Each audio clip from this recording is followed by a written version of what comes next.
Welcome to Air Checks. Last month and this month, we are focusing on Orson Welles' achievements in radio. Hello Americans was a 12-episode show Orson Welles made as another contribution to the war effort, and stems in part from his interest in Latin and South American culture. It was no doubt spurred by his time in Brazil working on the movie It's All True. The show is a generally light-hearted affair, and Welles clearly seems to enjoy himself. The first episode in particular, with Carmen Miranda, is a prime example of this. Hello Americans did have some more serious moments, and despite some lapses into melodramatics, most were carried off reasonably well. The show is peppered with numerous editorial insertions, pertaining mainly to racism, although the odd barb against fascism pops up now and again. What is perhaps most worthwhile about the show is its portrayal of Central and South America countries as full of interesting history and people, with little condescension. Here's the first 6 episodes of Hello Americans. Hello Americans. This radio show is for all of you who speak this language. It's about the rest of America. That's a big word, America. It's easy to forget how much it means. It's a big subject. In case I get something wrong or you have any questions to ask, I wish you'd just phone me up here at CBS. I'd be very glad. Hello? Who's speaking? Who are you? I'm Orson Welles. Okay, you're Orson Welles. I'm one of your listeners. I took you up on that offer. What can I do for you? Don't read us any lectures about loving our country. That's what you can do. I wasn't going to. Well, don't. I love my country without you telling me to, and so does everybody else. Okay? Okay. And another thing. Yes? What do you mean by saying the show you're doing is only for Americans who talk English? Everybody in America talks English. I've got you there. I was just saying it's easy to forget how much America means when you called up. You say we all love our country, and of course that's true, but do we all love America? Do you realize what America means? For us, there's our part of it first. Our neighborhood, streets, and stores. The house we go home to. Neighbors' houses. A church, a school. Our precinct. Our state and the other 47. Our new nation, conceived in liberty. Our country, right or wrong. When it's wrong, we'll make it right. What's close to us looks biggest. That's the law of perspective. But there's another law. A natural law that says you see further the higher you stand. And we're growing up. We stand higher. And from where we stand, we see a hemisphere. Ours from pole to pole. America. 2 continents. 1 continent with a canal. Our half of the globe. Our portion of the earth. The New World. Its first name was the New World. The old adventurers from Europe called it that.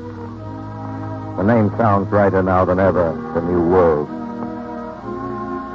Its tenants are Americans. Hello, Americans. Okay? Okay. We, the people of these United Nations of America, now stand together. We ought to know each other better than we do. It's my job to help with the introduction. You've been traveling down there, haven't you? In Latin America, yes, every country. That's why I'm doing this radio series. The first place I went to was Brazil, so that's where we're starting the show. You mean you're broadcasting from Brazil? How, by shortwave? No, dramatic license. Hello? Hello? All right, operator, I'll accept the charges.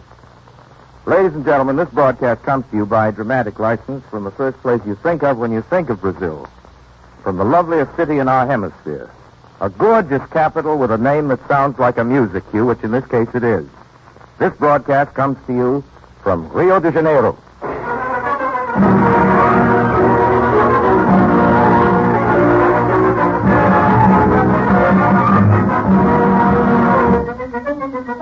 The Carioca. I've always liked that tune.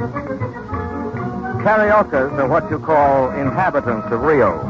It's a word like Angelino or Maverick or Hoosier. They're a special sort of people, Cariocas. They get an extra lot of fun out of life, which is understandable when you consider where they live. And they're the best-natured folks I've ever met. I hope they'll forgive me then for playing a rumba on this program. Rumbas don't come from South America. They originated in Central America. The one you hear now was written some years ago in North America. Anyway, for Yankee ears, this song really does stand for some part of the excitement of this place. The glamorous, expensive, international side of it. The golden beaches on the Copacabana, the casinos, the smart women and the pretty girls. The side of Rio the karaokes are naturally proudest of. But there's another side of Rio. You hear it? Not a steamy side, not at all. Even if smart isn't the word for it. No, indeed, if Rio's backyard isn't exactly gala, it's even gayer than Rio's front lawn. There isn't a jazzsmith up north who could ever express it. It's set to music, but the music's all its own. Rich, deep, Brazilian. Comes rolling down to Rio from the hills. Throbs in the streets. Everybody dances to it. Called samba. You scramble the two words music and Brazil together and then unscramble them again. You end up with the word samba. Also, if you scramble a moderate number of Brazilians together and then unscramble them, you find out they've been dancing the samba. I think they'll admit they need very little provocation to begin with. And once they've started dancing, they need no encouragement at all to continue. No one is standing by to give them the rhythm. They roll their own. Using matchboxes, straw hats, tabletops, little pieces of wood, anything at hand. If no one is standing by to stop them, they're quite capable of dancing until dawn, and then another dawn, and then still another. From all this, we neighbors have guessed that the samba is quite some phenomenon. Dig that rhythm, you cats. That's the Amazon and the conga talking.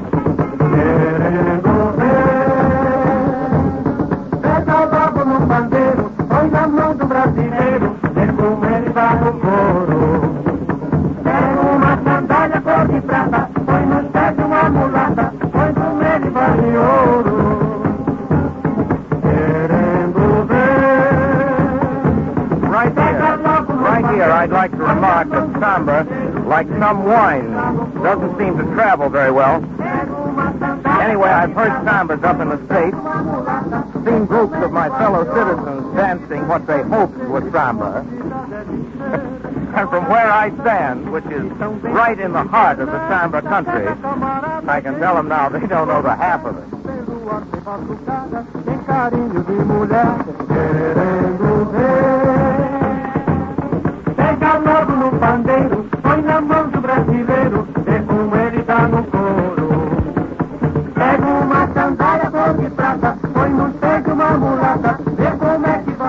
Samba's the old two-step, really, with a South American accent, or do I mean the one-step? Not being a dancer, I guess I'd better drop out of the conversation. We'll just play this one instead.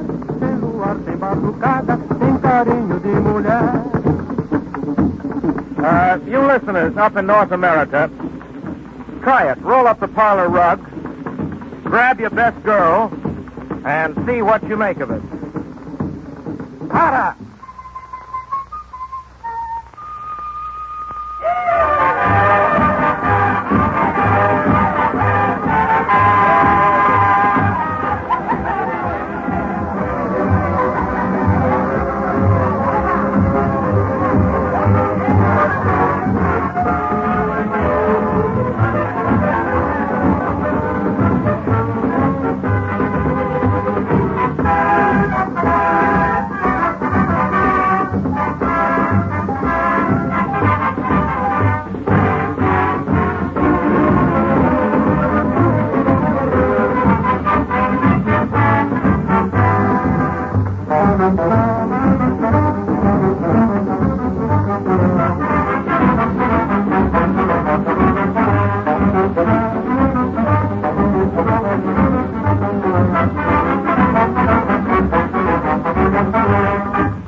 Tem cheiro de mato, tem gosto de coque, tem samba na gente embalanganda. Tem a pele morena e o corpo febril dentro do peito amor do Brasil. Tem cheiro de mato, tem gosto de coque, tem samba na gente embalanganda. Tem a pele morena e o corpo febril dentro do peito amor do Brasil. Cantei em São Paulo, cantei no Pará, tomei chimarrão e comi vatapá. Eu sou brasileira, meu pode revelar que a minha bandeira é verde e amarela. Cantei em São Paulo, cantei no Pará, tomei chimarrão e comi vatapá. Eu sou brasileira, meu pode revelar que a minha bandeira é verde e amarela. Ih, não. Tem cheiro de mato, tem gosto de coque, tem samba nas vias embalanganda. Tem a pele morena e o corpo febril dentro do peito amor do Brasil. Eu digo que tenho muamba, que tenho no corpo um cheiro de samba. Só falta pra mim um moreno fagueiro, seja do samba e bom brasileiro. E eu digo que tenho muamba, que tenho no corpo um cheiro de samba. Só falta pra mim um moreno fagueiro, que seja do samba e bom brasileiro. Tem cheiro de mato, tem gosto de coque, tem samba na vista embalanganda. Tem a pele morena e o corpo febril dentro do peito amor do Brasil.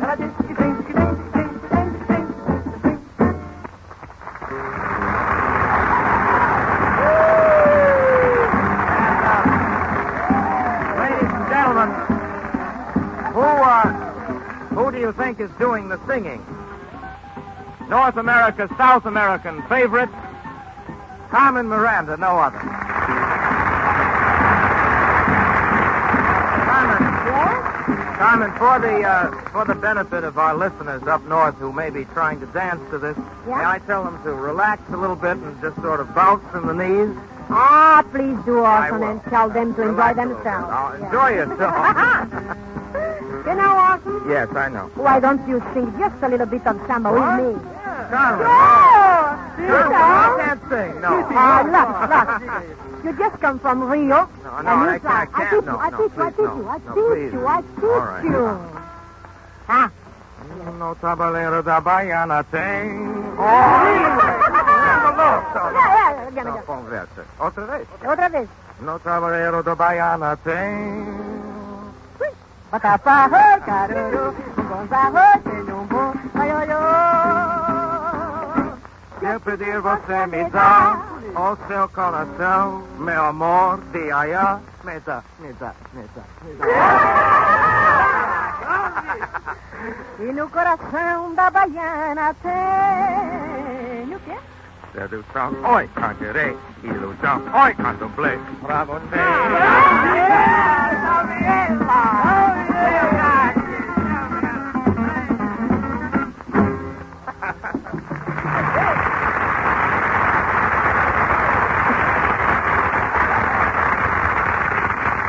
You know, ladies and gentlemen, there's a lot more to samba.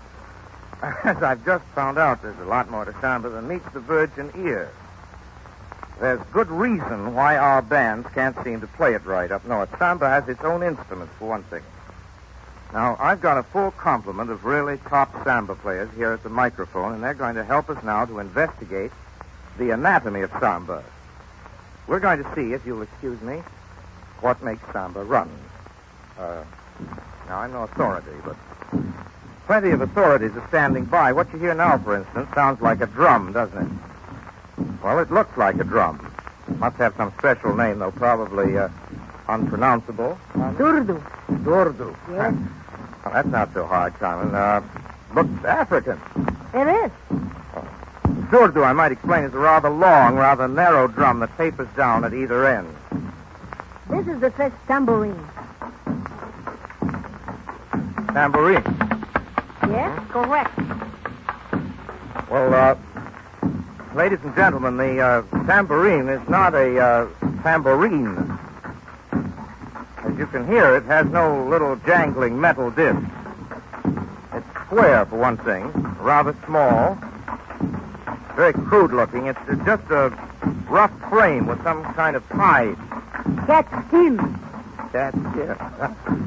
There's some skin check. Stretch over one side, yes, cat skin. The player beats it with a small stick. The name of the stick doesn't matter. It's just a stick. This is the second tambourine.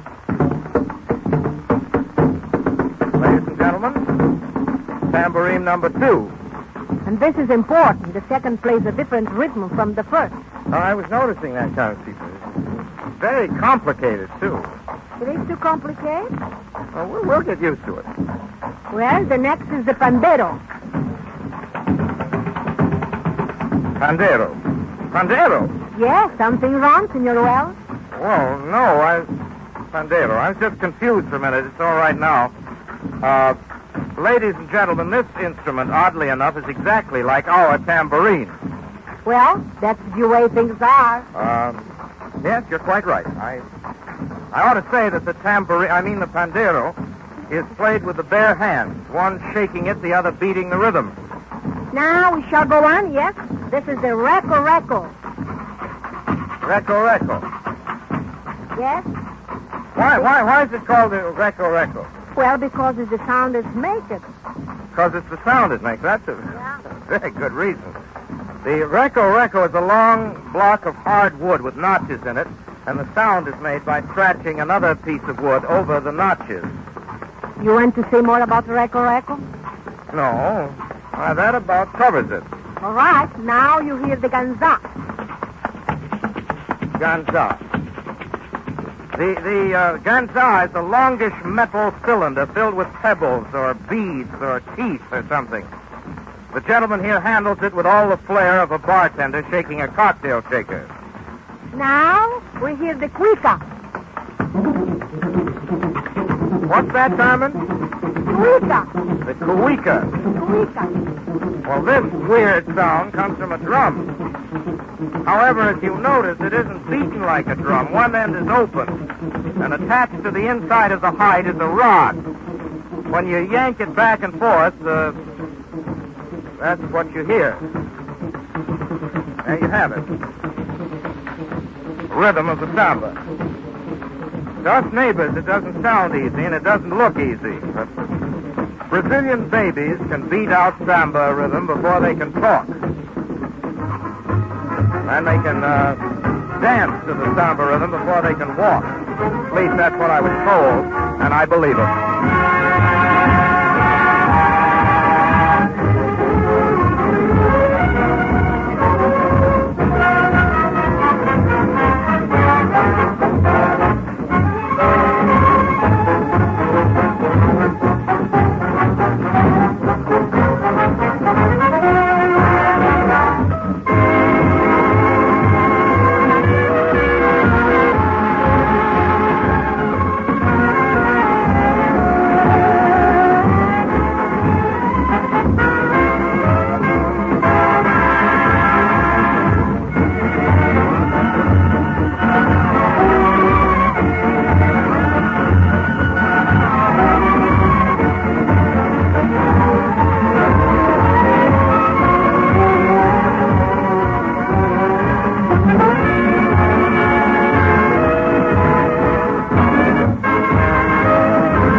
They say here in Rio, that the samba is the soul of Brazil. This is a very popular saying, and like many popular sayings, it can be misconstrued. It might lead us to believe, for instance, that Brazilians think seriously of nothing but dancing and singing. This isn't true, as any Brazilian will tell you. That's right, Orson. It is true. Brazil is a big country, a very big country. Indeed it is, and a wonderful one. I like it very much, and every Brazilian likes it very much. I've noticed that, Carmen. Some like the sertões of the north, some like the cattle plains of the south, some like the port cities along the coast, some like the jungles in the interior. But all Brazilians like Brazil, as you say, Carmen. very much. There's a lot to like. There's a lot to tell. There's history and legend and romance. Most people don't care very much for statistics. Depends on what interests you. For instance, if you're a businessman... That's what I am, a businessman. I will tell you something about Brazil. This country is 3 million square miles of the biggest wealth potential on God's green earth. And I really mean green. What you know, they grow 2/3 of the world supply of coffee here in an area 1/4 the size of Ohio, and that's only one item, coffee. Well, I guess if you're an economist, you'd be interested in all the other items, too. Right. I'm an economist. And everything considered, it seems simplest to say that Brazil could feed the world. Everything grows here. Wheat, corn, tea, rice, Yes, sugar, certainly, fruit, tobacco, cocoa, cattle. You could probably go on for quite a while. Oh, yes, I could. But those are only foods. Then there's cotton, rubber, hardwoods, dyes, wax. We'll have to arrange a special broadcast. Until then, let's just say that it's a very fertile country, Brazil. More than fertile. Pardon? I'm a mining engineer. I've just been through the state of Minas Gerais. That's the gold country. They've been getting gold out of there for 2.5 centuries. And when they don't get gold, they get diamonds. Big ones, too. Great big ones. But I'm not so much interested in that. Something more interesting than gold or diamonds? Not as romantic, maybe, but I'm more interested in the manganese. You need it to make steel. They've got enough here, untouched, to make new ball bearings for the entire solar system. And they've got the iron to use it on up in the valley of Rio das Velhas. Biggest iron ore deposit on Earth. Good thing to have, especially these days. Well, Brazil's got it. Fabulous country. Well, they say that God is a Brazilian. Oh, excuse me. Would you repeat that and then explain yourself? Certainly. I'm a sociologist, and I was just quoting a Brazilian saying. God is a Brazilian. That is why he favored this country so much. Matter of fact, it's estimated that Brazil could contain 900 million people with plenty of living room and food and comfort. Well, that's half the world.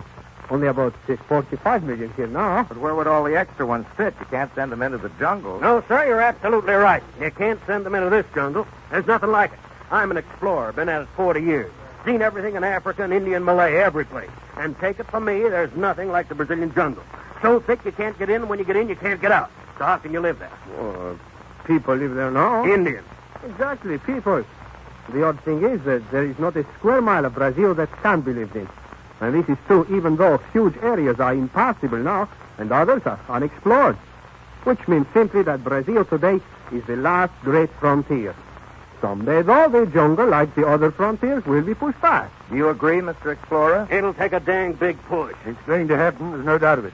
That's why I'm glad we naturalists have been busy collecting specimens and making notes before it gets too late. I suppose it goes without saying that Brazil is a naturalist paradise. Charles Darwin put it this way. Brazilian scenery, he said, is nothing more nor less than a view of the Arabian Nights with the advantage of reality. Oh, I'll have to remember that about the Arabian Nights. It's very accurate. You can take an hour's walk around the city of Belém, for instance, and get about 500 different kinds of butterflies. Then there are the flowers, the insects, the animals, all in unbelievable profusion. Monkeys, vampire bats, hummingbirds, jaguars, stingrays, crocodiles, giant snakes, parrots. Oh, that's what I like, the parrot. We just got married. My husband and I mean. And we were in Rio on our honeymoon, and there's a restaurant we went to where you sit on a terrace, and right there you can reach out and touch the jungle. And the parrots come out and look at you. My wife wants to take at least 2 dozen parrots back home with her. Me, I'm an architect, and I'd prefer some of the Baroque colonial buildings I've seen. You don't find a better example of that sort of thing in Minas or Bahia. That's quite a problem, moving large buildings from one country to another. I think it's been done, though. Castles or something like that, and crates. Oh, he's just joking, but I'm serious about the parrots. Maybe there won't be any more when there's no jungle. Hey, you ought to see that jungle. I'm going to. Too bad it's going to be done away with. We'll have to chart it first. Most of it's never been seen. That's going to take some little while. It will be done. What's going to happen to you gun and camera boys when there's nothing left to explore?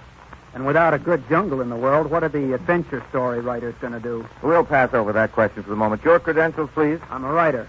Came down here to Rio to do a family novel about my hometown, Elko, Nevada. Distance lends perspective. What I like here are the air-conditioned skyscrapers. There's certainly nothing new to you. Contrast. That's new.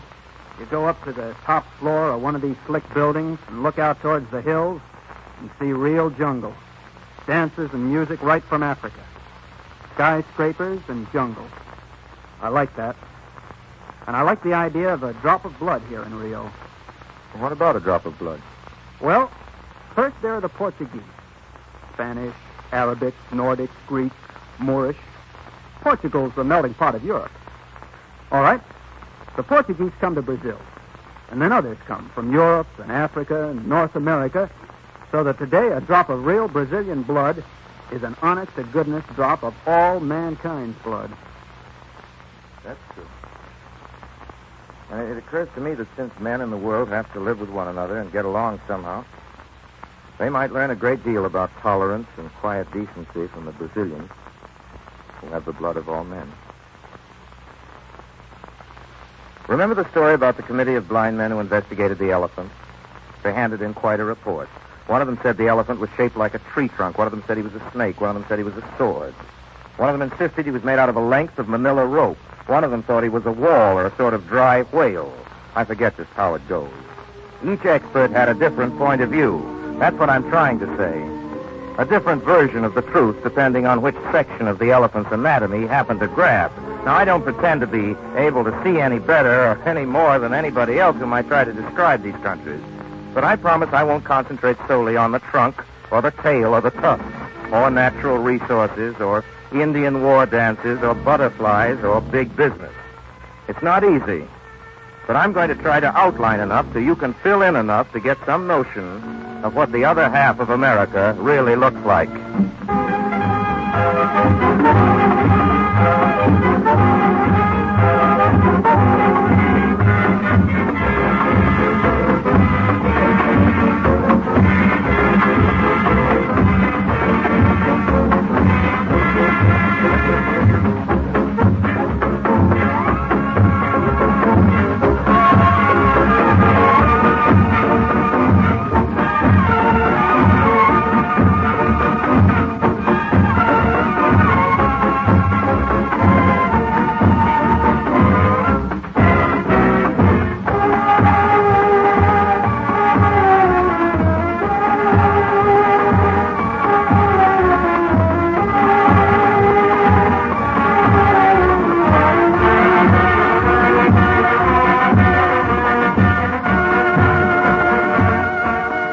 Pardon me, Senor Wells, but we must go now. The plane is waiting. Oh, that's right. Thanks. And excuse me, everybody. I've got to get out of the airport. This week we're flying the Andes. Tomorrow, by special dramatic license, we'll be in Cochabamba. From there on to La Paz and Lake Titicaca on the Altiplano. Then the Northwest, Cusco and Quito and Bogota. Next week we'll tell you about it. The Andes deserve more than one broadcast, but I'm afraid we're in a hurry and we've got a lot to tell. For now, I'd like to thank the fine Brazilian musicians who brought us their authentic music on tonight's broadcast.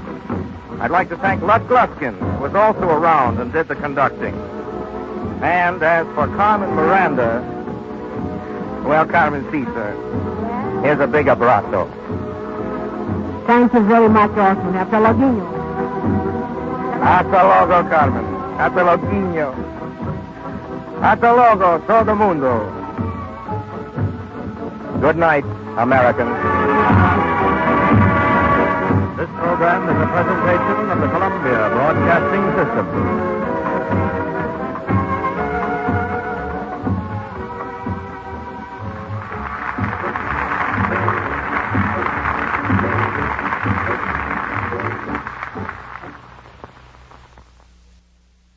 Hello, Americans.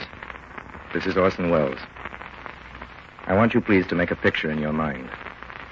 We're high in the mountains, in the solemn loveliness of the very crest of our planet. Below us are two oceans and two poles. We can see, as in a moment of time, all the nations of our hemisphere. We're standing at the foot of a great monument, the image of him who died proclaiming the brotherhood of man. Imagine the Christ of the Andes. That's the way I'd like to start this broadcast. That picture. And all of us thinking about it. I've asked some people to the studio tonight, and they've been kind enough to come. I'd like you to meet them. First, we'll let the lady come first. Your name, please? Mrs. Walter Jones. Your occupation? I'm a housewife. Doesn't seem like an occupation, but believe me, it is. Sure it is, Mrs. Jones. Next. Mr. Bowers. I'm a salesman. How do you do? I sell brushes. How do you do? Not only hair brushes, but floor brushes, too. Say, I don't get this. What kind of a show is this? And your name, please, and occupation. I'm a truck driver. My truck's waiting downstairs on the street, and my wife's waiting at home. Well, I won't keep you long, Mr. Probus. Nick Probus. Thank you. I've invited you here, the three of you, in order to ask you some questions. Hey, I'm your man, Mr. Wells. Now, I'd like to take names of ball players. I'd like dates in American history, if possible. How about actors and actresses for my choice? I'm very sorry to disappoint you, all of you, but our question for tonight has to do with some mountains. What are the Rocky Mountains of South America? The equivalent to the Rockies. No coaching from the audience, please. You, sir? The Andes? That's absolutely correct. Mrs. Jones, what do you know about the Andes Mountains? It's very hot down there, I believe. Tropical, jungle, most of them. Some of the Andes are in jungle. Some are snow-covered. Oh, yes. Most of us aren't very good at South American geography. I know I didn't know anything about it at all until I went down there. How about you, sir? Well, as you say, there's the Andes Mountains. That's right. Then there's the Amazon. Right. Several big rivers. And the countries are Brazil, Argentina, Chile, Argentina.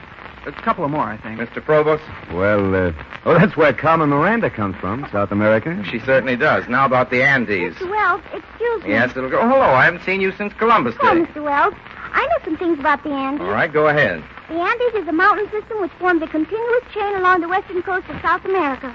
It is over 4,000 miles long and in some parts 100 miles wide. Its average height is 13,000 feet, and there are big birds called condors which can fly over the Andes without stopping once. Thank you, little girl. That helps a little, but... Just in time. I've come just in time. Howdy, Mr. Wells. Who are you? I'm the man with the facts. Can't start anything without knowing the facts. Facts, figures, there's the key to knowledge. Take away the facts and civilization goes to pieces. That's very interesting, but I'm afraid... Andes, did you say? Two principal chains. Eastern chain's called the Andes, western chain's called the Cordilleras. The Andes are longer, higher, wider than the Rockies. The islands of Tierra del Fuego at Cape Horn are also part of the Andes, coming up from underwater. Lakes? South America's full of lakes, most of them in the Andes. Titicaca, only one of its kind. 12,545 feet above sea level. Volcanoes, highest active volcanoes in the world. There's facts for you. Thank you very much. Lamas and alpacas. Andes, the only place in the world you can find it. $1,500 million worth of silver have come out of the Potosi mines in the Andes. Well, I must run along and catch another program. Great demand for facts these days. Here's my card. So long. Well, we got some facts, all right, but do facts tell the story? How do we best tell it? By anecdote? By heroes? By legend? Is there a chain that binds this scattered history together? The Andes. Not only mountains.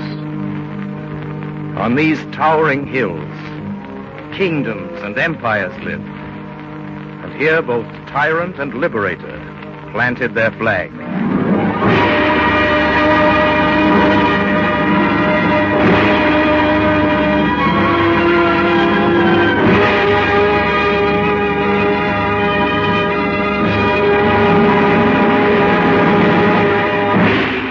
Conquistadores! Was there ever a name with such stride?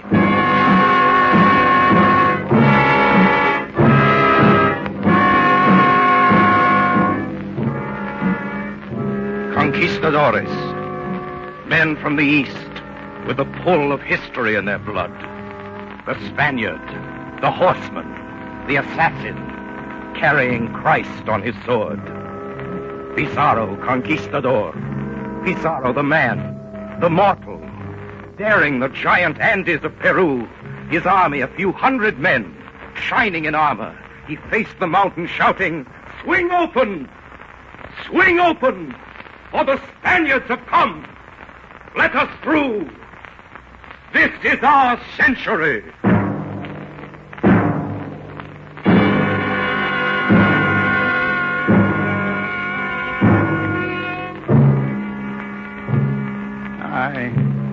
So we've come, and what will remain of us? Pizarro leads us to our death. Gold? Who sees gold? I see nothing but air. Same as in Panama. Oh, so you are conquistadores, eh? Your comrades have smashed the head of Mexico.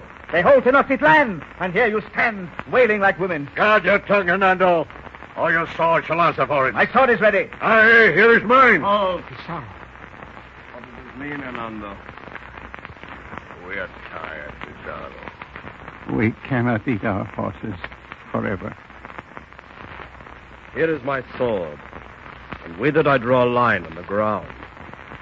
Ahead, over the Andes, lies Peru and riches. Behind Panama is poverty. Choose each man what best becomes a brave Castilian. Is our blood so pale and thin we talk of home? Shall we be laughed at in Panama? I should rather my bones be picked at by eagles. For my part, I go to the south.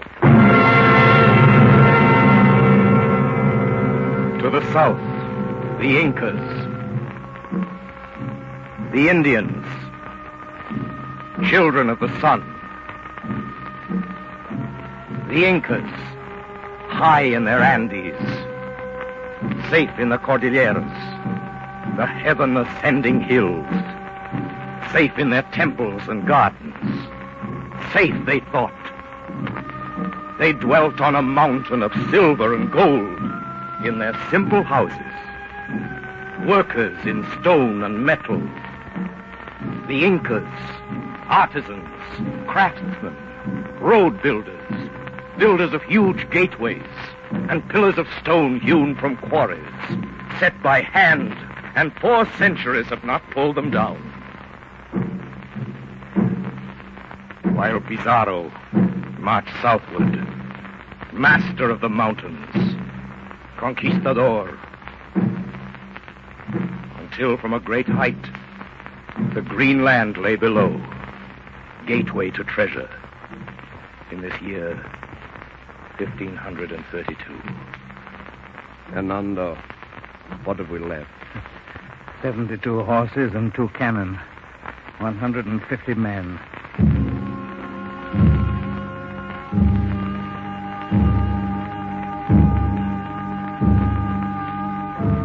While to the south, at Cajamarca, the chief of all the Incas, tall warrior Atahualpa, stood in the door of the great temple.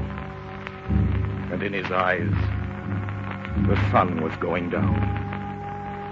They're almost at the city. Do you hear, great Atahualpa? I hear. Perhaps they are the white children of the sun who return after many wanderings, as it is said in the prophecy. Why should we fear them? We are too great a people.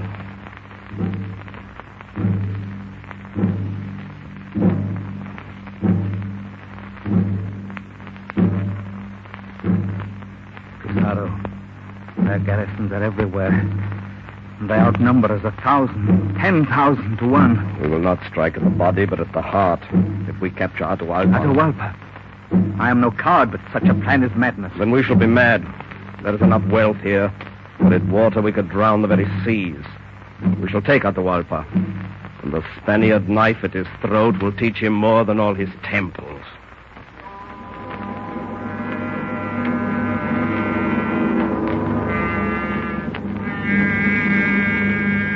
A 100 men were enough for it. A handful. 100 men, mortal as sin. And 2 cannon. Dragons bearing gods. Gods bearing thunder. Butchers on horseback.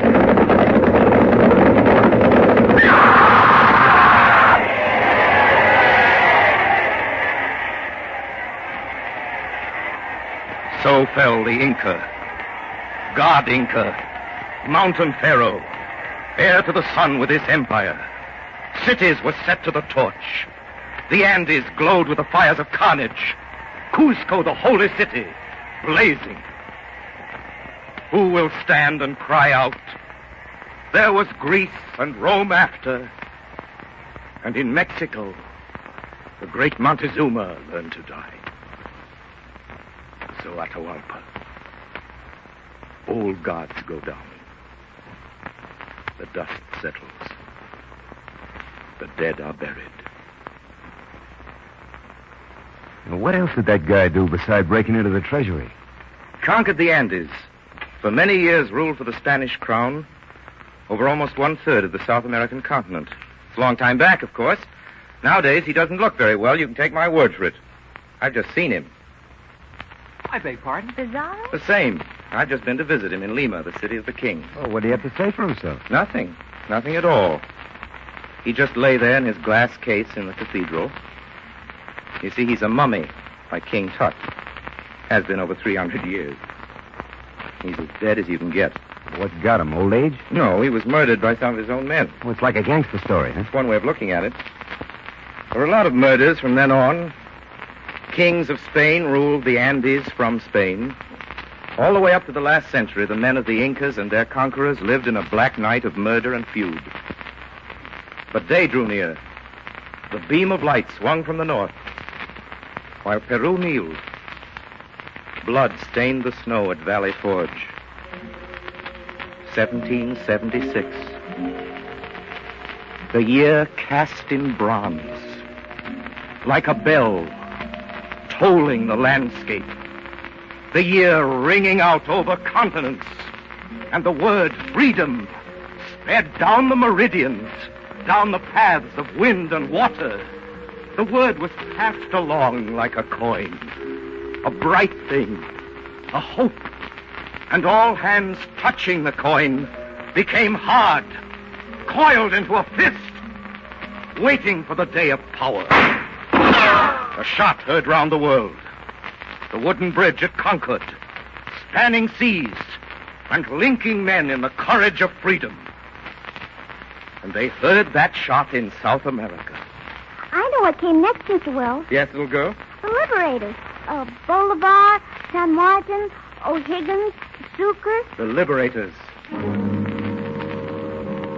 Before them was Tupac Amaru, the Indian, who raised a mountain army of 40,000 to throw off the Spaniards. After his capture, they pulled out his tongue, bound him to a stake, and forced him to watch while his wife and son and kinsmen were pulled apart by horses driven in different directions. Then he himself was killed by torture.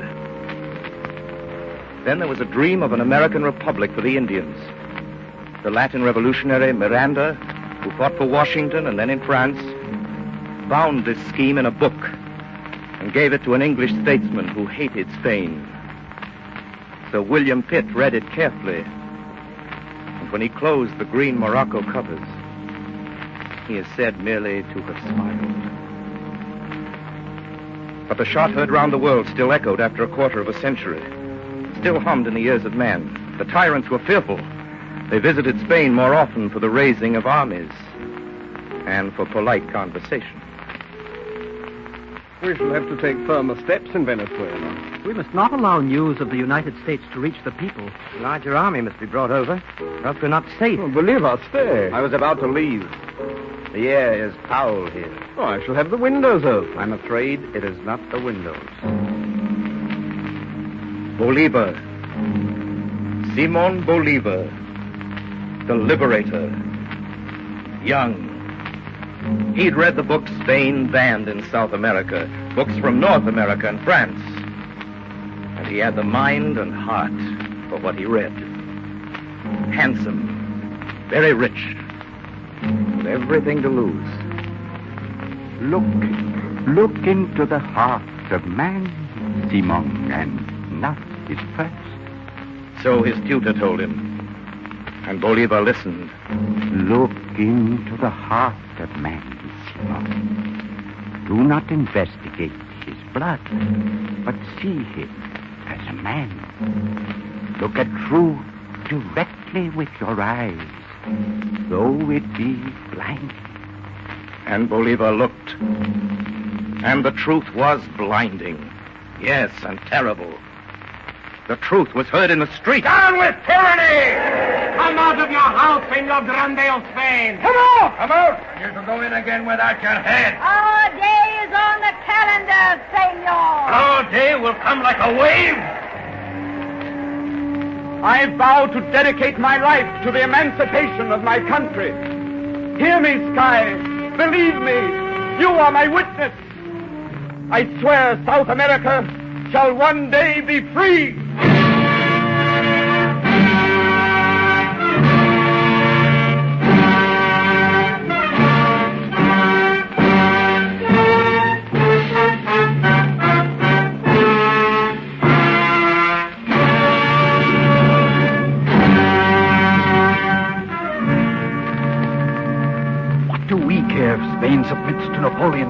fate is to perish. We've decided to be free. We were sacked. We must conquer or die, and we will conquer.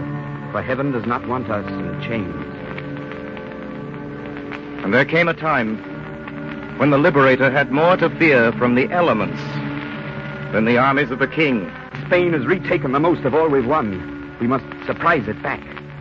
We will march on them now, by the Andes. Andes? But my general, it's the rainy season. In some parts, the mountains are impassable. Where a goat can pass, so can an army. Pizarro once crossed the Andes with a flag of tyranny. And I shall cross them for freedom.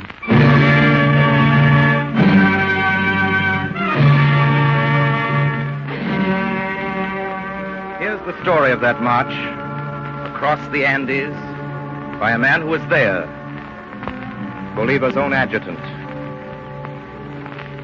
First sight of the wonderful mountains caused astonishment and fear among our Indian troops.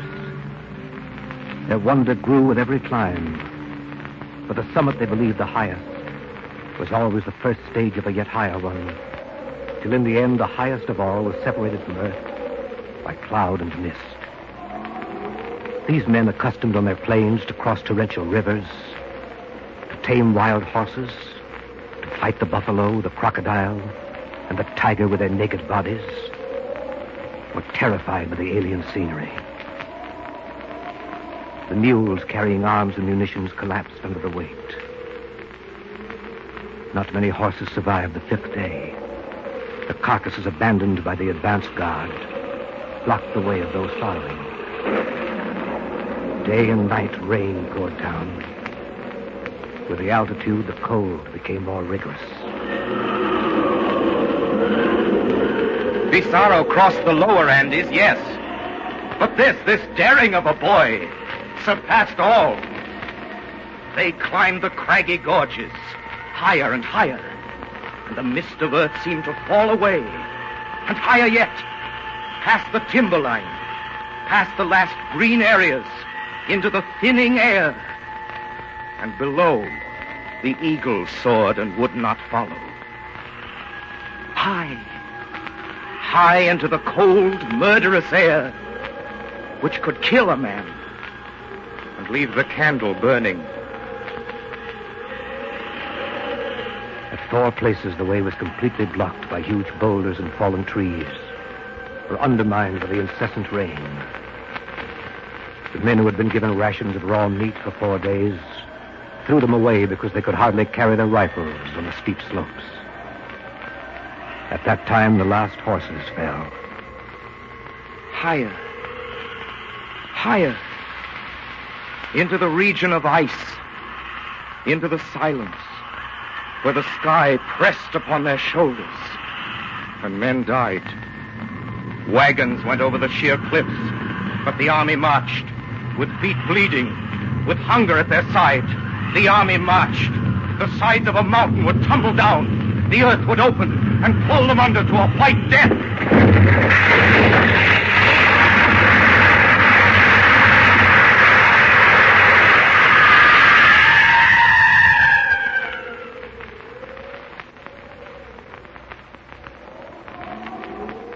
Very late at night, the army bivouacked at the foot of Mount Pisgah, at nearly 13,000 feet. Terrible night.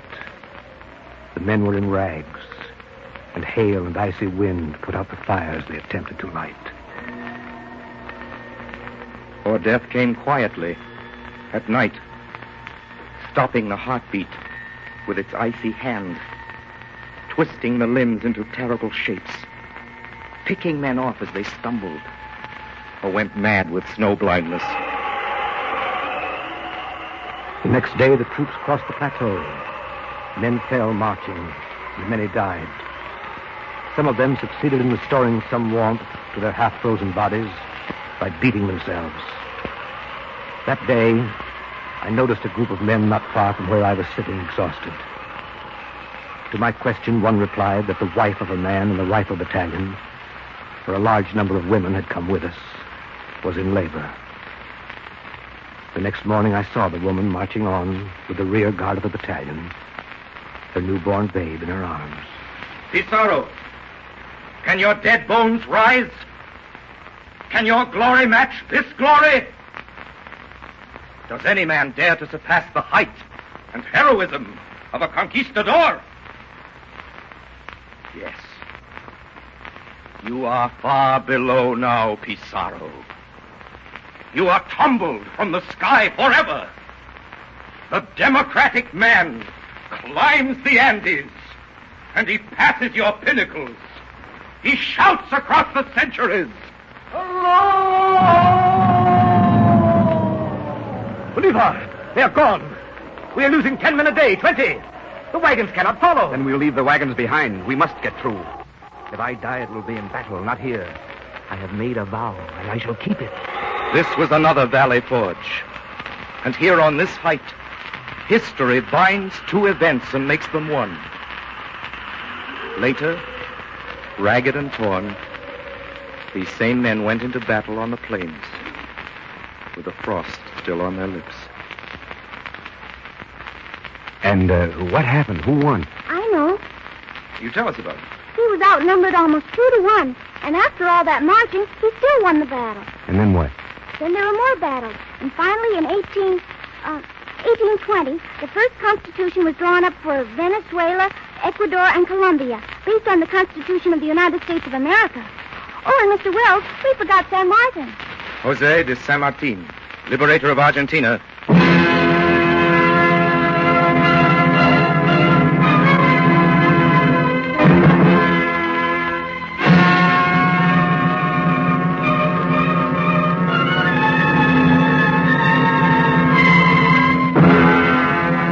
Jose de San Martin. Before Simon Bolivar, he crossed the Andes with an army. The Army of the Andes, that was the official title. They crossed the Cordilleras over the passes of La Ramada and the Planchon and the Portillo. 4,000 men in 24 days, descending the plains of Chile into the Aconcagua Valley. And there on the slope of Chacabuco, the Andes rang with the clash of sabers, and the Spaniards were smashed in Chile. Don Jose de San Martin, general. He was a man who was last to drink when the army came to water. On the 9th of December in the year 1824, the Battle of Ayacucho ended, and after 14 years, the War of Independence of Latin America ended. The Andes were quiet once again. Only the voice of Simon Bolivar rang over them. It is necessary that ours be a society of sister nations, strongly and powerfully united, a political body of all our republics. I desire to see the formation in America of the greatest nation in the world, not so much as to its extension and wealth, as to its glory and freedom. Here was a vision of the future. Bolivar saw the centuries unfold and the peace to come. He saw the strength of the Americas and its common destiny. Yes, the blood on the Andes was washed away. But there were men who dreamed of new bloodshed. It's a very risky matter, Santander. To kill a man is a simple thing. But Bolivar... So, who is Bolivar? He can die as well as any man. He has too many great ideas. He has appointed you minister. And he was a fool. We shall ambush him at Palace. Our cry will be, death to the tyrant. Santander used the trick repeated by all tyrants. Say you battle for freedom, and kill freedom. Death to the General tyrant. Santander, you are under arrest in the name of the Republic. Bolivar escaped with his life, so the history books tell us. I have really been murdered. The daggers have entered my heart. Is this the reward? How have I offended freedom? Halt! Santander is ready. Santander, I have changed the penalty to banishment. You do not wish to see me die? How will it end, Santander? If I kill you, you will perhaps be avenged, and then I, in turn, will be avenged. Will South America be the stronger? Will other countries regard us as greater? No. Now get out of this country, lest the wrath of the people tear you apart. There will be law here, not anarchy. Let the authority of the people be the only existing power on earth. Let the name of tyranny be obliterated from the language of the world and ever forgotten.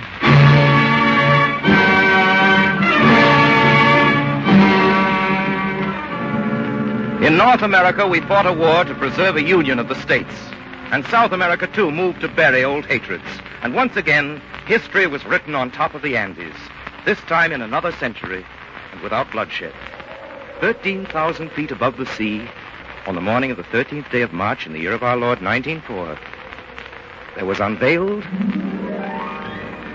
the Christ of the Andes, a statue that faced the silence of the hills. Its inscription reads as follows. Sooner shall these mountains crumble to dust than our peoples break the peace which at the feet of Christ the Redeemer they have pledged to maintain. And the peace was kept to this day. The Christ of the Andes was cast in the same bronze, melted down from the border cannon.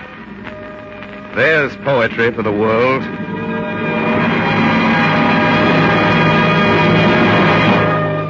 Well, that's the end of our program. Next week we're visiting the islands of America. Please tune in, same time, your time, same station. Here was the cast tonight. Edmund O'Brien played Bolivar. Agnes Moorehead was Mrs. Jones. Ray Collins was the adjutant. Ted Reed was the salesman. Barbara Jean Wong was the little girl. Pedro de Cordova was Atahualpa. Heinz Conried played Pizarro. And Gerald Moore was Mr. Probus, the truck driver. Very nice to welcome Bernard Herrmann back to the Mercury. He conducted our music for us, as he usually does. There were two compositions written by distinguished South American musicians. Night in the Andes by Justin Ailey and Il Guarani by Carlos Gomez. And now about Norman Roston. One of the best young American poets we know about is Norman Roston, and he wrote the poetry you heard on this show. I'd like to finish by repeating a few lines. Pizarro, can your dead bones rise? Does any man dare to surpass the height and heroism of a conquistador? Yes. You are far below now, Pizarro. You are tumbled from the sky forever. The democratic man climbs the Andes, and he passes your pinnacles. He shouts across the centuries.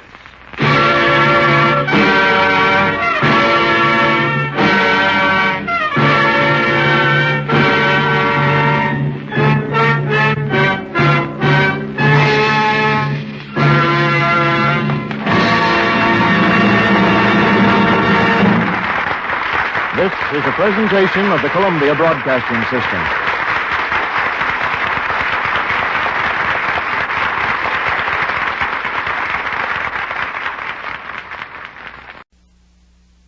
Hello, Americans. This is Orson Welles. Southward, turn from the Florida Keys towards the huge pole of the Caribbean, towards the classic islands, the Bahamas, the Leeward, the Windward, the Antilles, scattered like 100 stones there. Columbus touched land there. San Salvador and Cuba, stepping stone for the conquistador. The islands, the Indies, spice and rum, and the green jungles, the Spanish Main.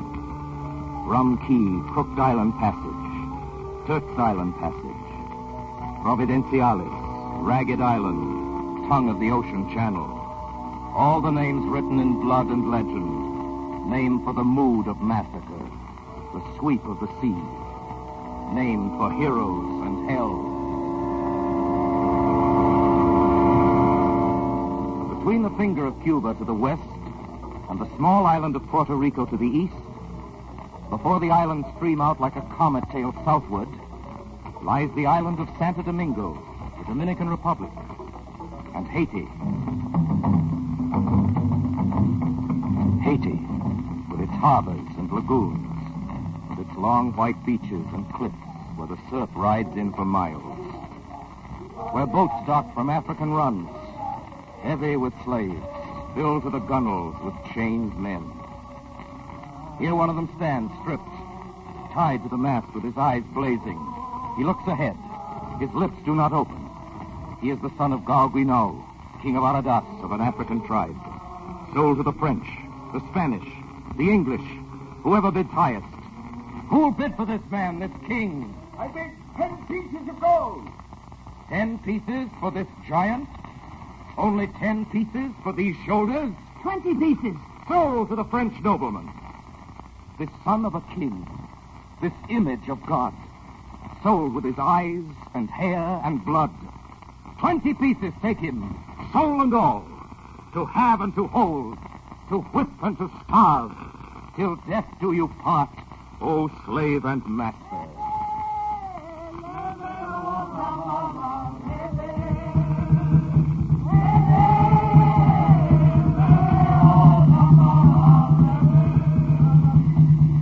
Haiti, the haunted island. Voodoo place, the rhododrums throbbing in the hills at night.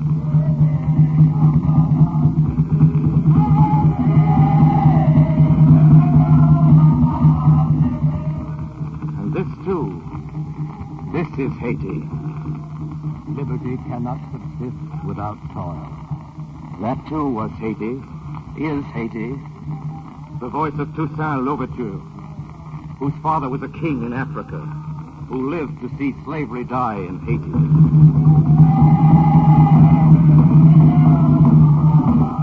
There's not much recorded in the book of time how Haiti fought for the United States. 800 Negroes from the sunfields of the Caribbean fought in the snowfields of the colonies. And in the end, victory. Liberty leaped the Atlantic. Barricades rose in the streets of Paris. And the guillotine fell. And fell. And fell. The people, slow in their wrath, swift to vengeance. And the tyrants learned that slaves, too, are people. I, Robespierre, in the name of the National Assembly of France, hereby abolish slavery in all the French colonies. Whereupon, Toussaint Louverture, the black man of Haiti, joined with the French garrisons to exterminate the Spanish and English. Men died, the people lived. The little, aged, patient one, Toussaint. And there was with him the fierce, uncompromising Henri Christophe. Were we to cause torrents of blood to flow, to maintain our liberty, to fire 7/8 of the globe, we are innocent before God.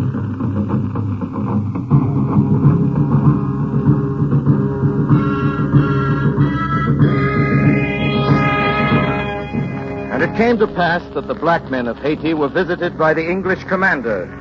I had imagined you a different man, Toussaint. We are all the same man under God. Come over to our side. You will be king of this island. Stay with us, Toussaint, and be rich. I am rich. I have a wife and many sons and the love of my people. Are there other riches? If so, the slave has not the wisdom of the master. I tell you to take your troops home, to leave our harbors under your own sail, or else we shall give your sails a more dangerous wind. You will buy and sell us no longer. The slave trade is over. We come to a new century. Mass was said in all the churches. Santo Domingo and Haiti were independent, with loyalty to France. Toussaint was governor, and a constitution was drafted in 1800, prepared for dispatch to Napoleon by the Council of the Island. How shall we address the dispatch? His Most Reverend Excellency, or Majesty. That is it. Your Majesty. We shall give him the most respectful of all salutations. To Citizen Bonaparte, First Consul of the French Republic.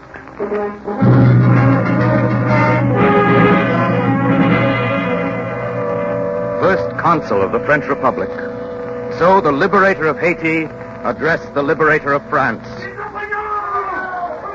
In France now was young Simon Bolivar, soon to be called liberator in South America, to be called in history the liberator, and to deserve the name. This Napoleon, he is a very great man.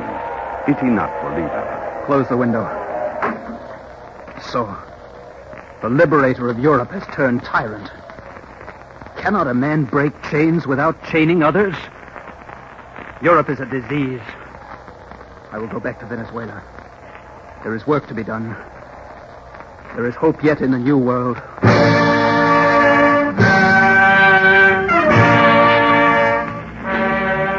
They helped Bolivar in Haiti, lent him money, and gave him refuge. In all the Americas, the kings of Europe were the common enemy. New World history tells a long story of the fight against kings. In France, Napoleon rose with the revolution and then betrayed it, crowning himself emperor. In Haiti, Christophe rose with the revolution, and Christophe crowned himself emperor. Have you heard of La Ferrière, the great mountain fortress?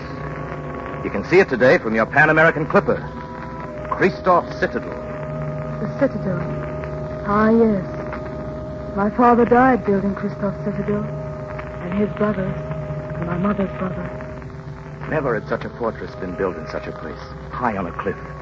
Its mighty prow streamlined like a battleship's bows. Cannon wait on its ramparts, one for each day in the year. On guard at the endless echoing galleries. Speak softly of the Citadel. The Citadel is terrible. He who made it is terrible. But say it softly. Softly. Better still, do not say it. Just know it. Know it. The Citadel could not be taken. No one would conquer it. And no one ever did. But no one came. A tyrant built this bastion against a terror that never came. The futile guns stand speechless in the empty galleries. And where is Christophe, King of Kings? Tambu Papawa, send out the call. Tambu Mamawa, pound on his gravestone. Tambu Tamplant, give the dead king tongue.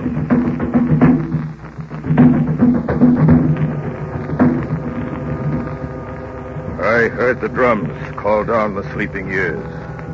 I walk again. Christophe, the king. Henri Christophe, monarch of the North. Black man. Christophe, king. I fought with Toussaint. I ate at his table. I learned of those things men set down in their books. It is not given to me to read. Such things are dangerous for slaves. But I became king. I had a gold carriage and fountains and baths, Roman baths. The small fat dwarf to make me smile when I was sad. And I was often sad. My ships carried cargoes of cotton and rum and gold and indigo, silver and spice. It brought me back velvet and satin and silk.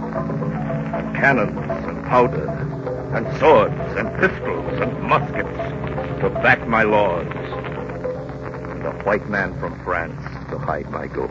Majesty, you sent for me? I'm out here on the terrace. What of the Mason? The last one died an hour ago. We had no chance to talk. None, Majesty. I took them to my quarters where a feast was spread in celebration of the sealing of the treasure room. How did you do it? Poisoned wine? Yes, Majesty. We drank a toast to the great secret. And they are all dead? Yes, Majesty. We alone know where your gold is buried. Only Christophe the king and Dupont the engineer. The secret is safe with me, Majesty. I've sworn on my honor. 60 million francs, a great price. Majesty, the honor of a gentleman is above price. Your friend General Brunet a gentleman? Oh, but assuredly he's my kinsman. Toussaint Louverture. He's not my kinsman. He was my friend. Majesty, I don't understand. General Brunet gave Toussaint his word of honor that Toussaint would leave with safety after the parley. Do you recall what happened to Toussaint? I hear Napoleon gave Brunet a medal for doing that honorable thing. He says your kinsman? Oh, by marriage only, Your Majesty. And after what you've told me, I renounce him. He's a man without honor. Honor? Renounce? I'm sometimes glad I was never taught to read words or write them. Deeds. When you do a thing, it's done. You can depend on it. Are you cold, Monsieur Dupont? Why, it's the night wind, Majesty. If Your Majesty pleases, I'll go to my quarters. The night wind is cold. Yeah, take my cape. I have my things to set in order. I find the night wind soft and warm. My ship sails at dawn, Majesty. The bon chance. Yes, it sails with the morning tide. With Your Majesty's permission, could we talk less near the edge of the parapet? I'm troubled by a vertigo at great height. I once marched a company of soldiers off this battlement to impress a British general with the disciplining of my troops. Rather a costly method of impressing him, was it not, Your Majesty? No, he concluded a peace as the result, and I saved the lives of 10 troops. Nothing is so impressive or final as a deed. Monsieur Dupont. I agree with you. Now may I take my leave? Monsieur Dupont, You addressed me without use of my title. It was without intention, Your Majesty. Sir, I'm a king. You're a commoner. A white man. I have scars on my back that were made by a white man's whip. I was a slave. Is it fair, Your Majesty, to blame all white men because some have used you ill? I've known many white men whom I like. Young Marquis de Lafayette, a good white man. Was a young waiter then in a hotel. Of course, you know that. Majesty, all Europe... Called for volunteers to sail north to join Lafayette, who was helping the Americans. I sailed with 800 other Negroes from Haiti. We helped the Americans win their battle. They were fighting for liberty and equality. So we helped them. But still they buy and sell slaves. And I think now that when white men say liberty and equality, they mean it only for white men. And only those white men who are rich and powerful. The hour grows late, Monsieur Dupont. Completed your work here and have earned the sum I promised you. Shall I send it to your wife? I don't understand. I'm not a thief, Monsieur Dupont. You are too much a man of the world to remain in my service. It is not practical that I show you mercy. In the name of God, Majesty. I will take my cape, Monsieur. I have a fondness for this cape.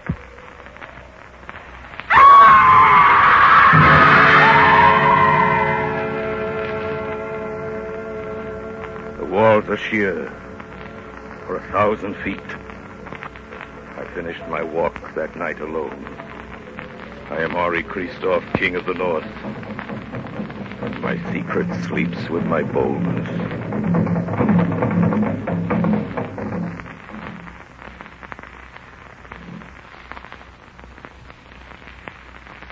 Why is it so quiet? I have not heard a cock crow or a dog bark. Your people have killed all the fowls in the neighborhood and taken the dogs and goats to the hills so that no noise will disturb your rest. I feel no pain, Doctor. Only a numbness like a great cold. When the people learn, there'll be trouble. Who will fear a king with dead legs? Are there candles burning for me? You think I'll die? It's in the hands of God. I don't trust God. I think perhaps he disapproves of me. Give me medicine. I'm doing all I can. I sent for another doctor who has more wisdom, older wisdom. If you bring a Bokor into the palace, I shall leave. I'll have no dirty witch doctor pawing over my patients. I am still king, Monsieur le Docteur. You are arrogant in my presence and address me without title. You are very sure that I will not leave this bed again. Well, I can kill from my bed. Gilly! Gilly! Bring me my pistols. Wait, Leech. Guards! Stop that walk!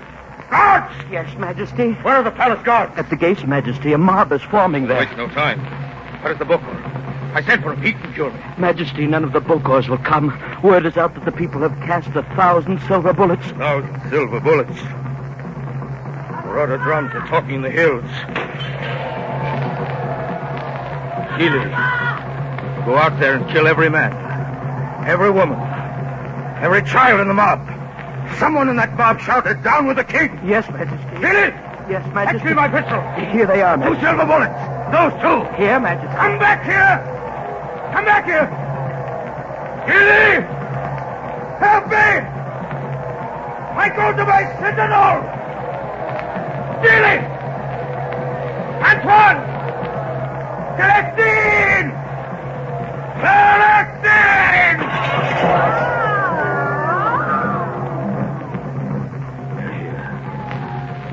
I'm on my throne, in my palace.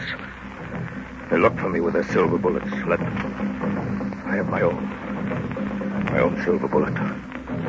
They will not find me. Who says a living dog is better than a dead lion?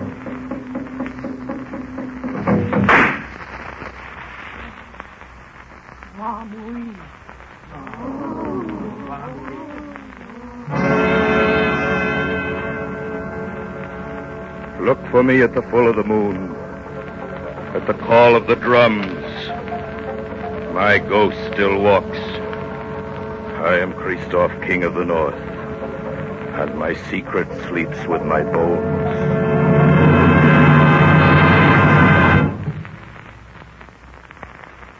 We've just heard from the ghost of the dictator. If time permitted, we'd take you now to the island of St. Helena for a word or two from another dictator. You can't raise his particular spirits with tom-toms, however. Field drums and kettle drums invoke the shade of the Emperor Napoleon Bonaparte. They know the ritual in Berlin. No time for dictators is... I mean exactly that, no time for dictators. I'd just like to mention here that tyrants multiply. You can't trust an ocean to keep them away any more than you trust one of their own treaties. There simply isn't room enough on our globe for the pettiest despot that ever cracked a whip. So it wasn't enough to say that Napoleon was just too bad for Europe. He was also too bad for America. He was too bad for Haiti, where his bad example made possible the Emperor Christophe. In France, the great plantation owners, in extraordinary session, and after extraordinary deliberation, came out with an extraordinary announcement. If there are to be no more slaves, we are faced with the fact that there are to be no more colonies. Excellent, gentlemen. Perfectly logical the way you stated it, or the other way around. No slaves, no colonies. For wittier, we might have credited you with an epigram. What about Napoleon at this moment? Remember the letter Toussaint addressed to him? Citizen Bonaparte. He dares to call me that, citizen? I, who conquered all Europe? I, the emperor, to be called citizen by a slave? And what nonsense have we here? A draft of a constitution? Why has this been allowed to happen? Your Excellency, there is no rebellion. Toussaint Louverture has united the colony for France. I have 25,000 men to spare. They are in need of maneuvers.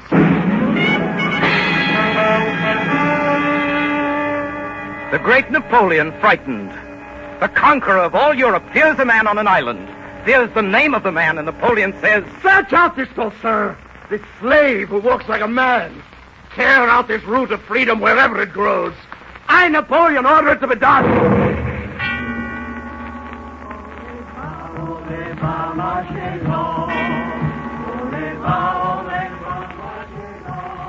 While on the heights, over the Bay of Samana, Toussaint looks to the peaceful Caribbean, counting the sails as they slice the horizon and converge to the harbor. His face is calm. His hand grips his sword. I have counted 50 sails, Toussaint. 56, Christophe. 56 messengers of hell. Oh, that the seas could open and carry them down. That my hatred could strike them as 1,000 arrows. Against our words of peace, they've sent their iron. But I swear to this sky we shall teach them what war is. We shall prove to the world that 50 ships, 1,000 ships, cannot make us kneel again, once having learned to stand.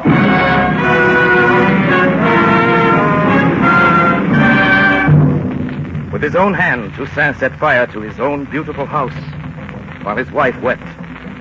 The white man came to conquer easily, but he ran into iron mountains and iron men. He found the granite of freedom and broke an army against it.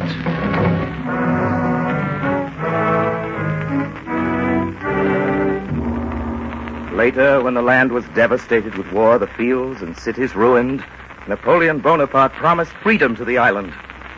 Toussaint, how do you know they won't betray their promises? They're weak. We can strike now and be free forever. I have given my word for peace.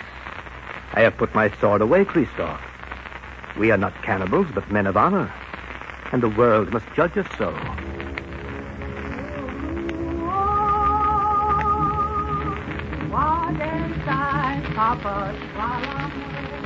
You trusted too well, Toussaint. You were not born for this treacherous year. You came in peace, on a pleasant day, unarmed, alone, at his kind invitation. And it was over. Quicker than a lamp was put out. Quicker than the falling of a star. You stepped over the threshold, and your great history was ended.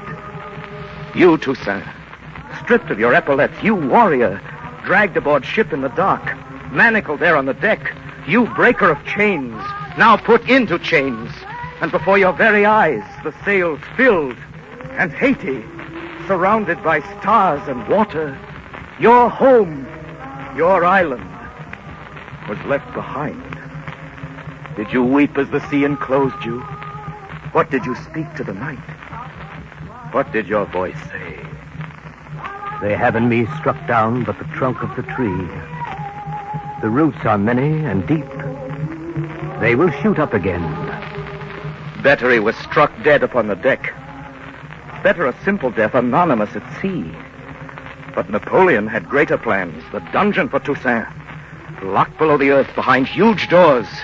There he is brought to be broken. Would he beg? Would he weep? I will stand here until the door of heaven opens. I will be as strong as these stone doors. Napoleon waited, and all he received were letters, calm letters, asking that the crime of Toussaint be explained. Months went by, and then one day Napoleon writes a letter to the caretaker of the prison in which Toussaint was kept. I order you to take a trip. You may go anywhere you wish for 1 week. Toussaint Louverture was left alone.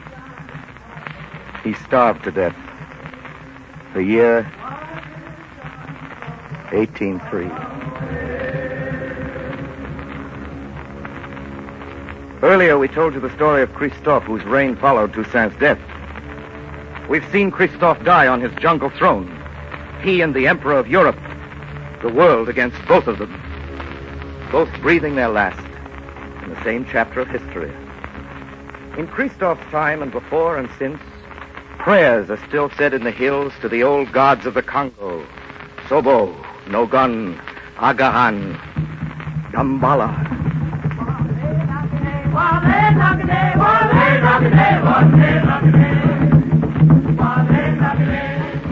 I remember a dark night on one of the islands, driving the mountains. I stopped my car because a crowd of people grouped around lanterns in the center of the highway blocked my way. A tall man approached the car and spoke. Bonsoir, Blanc. Bonsoir. Has there been an accident? No, monsieur. It's that we are burying a man who has died. Why do you bury him in the middle of a public highway? So the Bocas will be afraid to come and dig him up, make him into a zombie. Tell me, how are zombies made? I would give 10 goods to know. Give. There you are. When a man dies, if the Bocas dig him up before the sun rises, they do something secret that only the Bocas know. Then the man's body walks again, and the Bocas sell them to work in the cane fields. Why do they go to their homes after they're brought back to life? Have they no memory of home? They have no minds or souls, monsieur.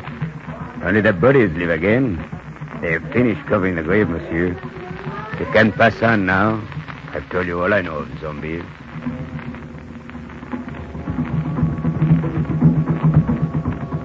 I talked to many people in the West Indies about zombies. Wherever I went throughout the islands, I heard these tall tales. In the Bahamas, Jamaica, there the witch doctors are called Obe men, and the Duppies are the ghosts of dead men who walk in the night and moan at the moon. Black magic, charms, and witchcraft. From Bimini to Trinidad. Always the same answers from those who live in these islands. Here are deep matters, not to be dismissed by crying blasphemy.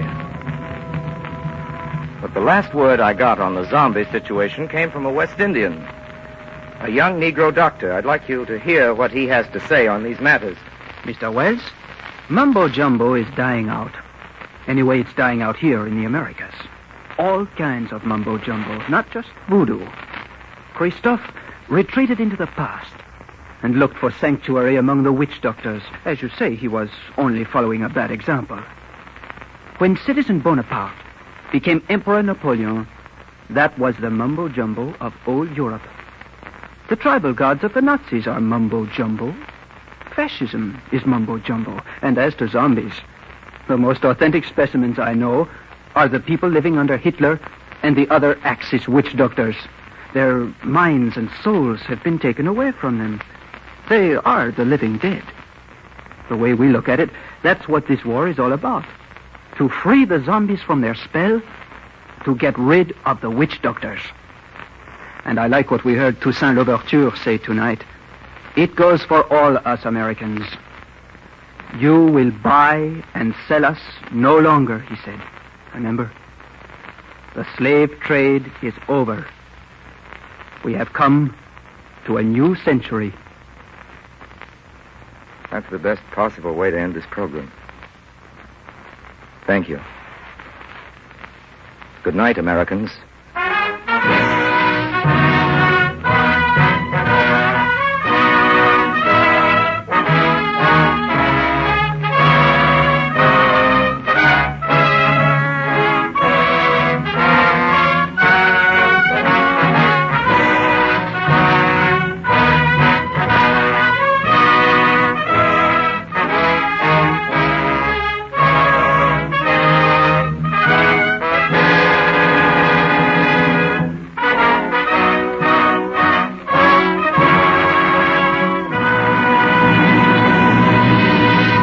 Ladies and gentlemen, you have just heard the third in the series of Latin American programs brought to you by Orson Welles, who has recently returned from an 8-month visit to South America for the coordinator of Latin American affairs.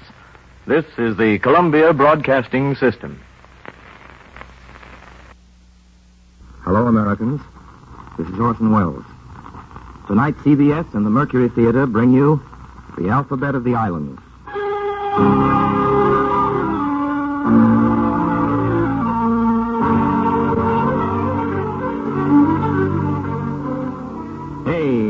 A is for the Americas, North, South, and Central. A is for the Atlantic Ocean. A is for Africa. A is for adventure and adventure in the Antilles, our great American archipelago. That's the subject of this broadcast. The Antilles are actually the peaks of a chain of great mountains which sank into the southern seas when time was young.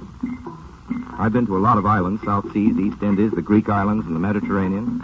The Thousand Islands, even the Manitous in Lake Michigan, and the Aran Islands off the coast of Ireland. Take my word for it, the islands of the Caribbean, the Antilles, are worth talking about. It's hard to know where to begin, so we're letting the alphabet decide it for us. The alphabet of the Antilles. A is for Arawaks, the eaters of meal. Arawaks were the people Columbus found when he discovered America. Here's what he had to say about them. The savages are very free from wickedness. So gentle and affectionate are they that I swear there is no better people in the world. The men of Europe soon changed their good opinion of the first Americans in this early time. They are a barbarous sort of people. They conceived an incredible odium against us, more especially because they saw us take possession of their kingdoms and dominions. These are real quotes. One of the early colonists speaking. The greatest part of these Indians died in caves and subterraneous places of the woods and mountains. We made use of dogs to search for them. The Arawak language was as soft and no less liquid than Latin, rich in vowels and pleasant to the ear. Columbus again. Their discourse is ever sweet and gentle, and accompanied with a smile. The Arawak people left us some words to remember them by. The words: hammock, Canoe, potato, guava, tobacco.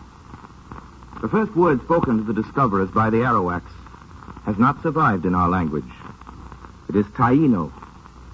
That's the first word Europe ever heard from America. After the white men had landed, some Arawak people approached them with that word. Taino. It means peace. A is for armadillos.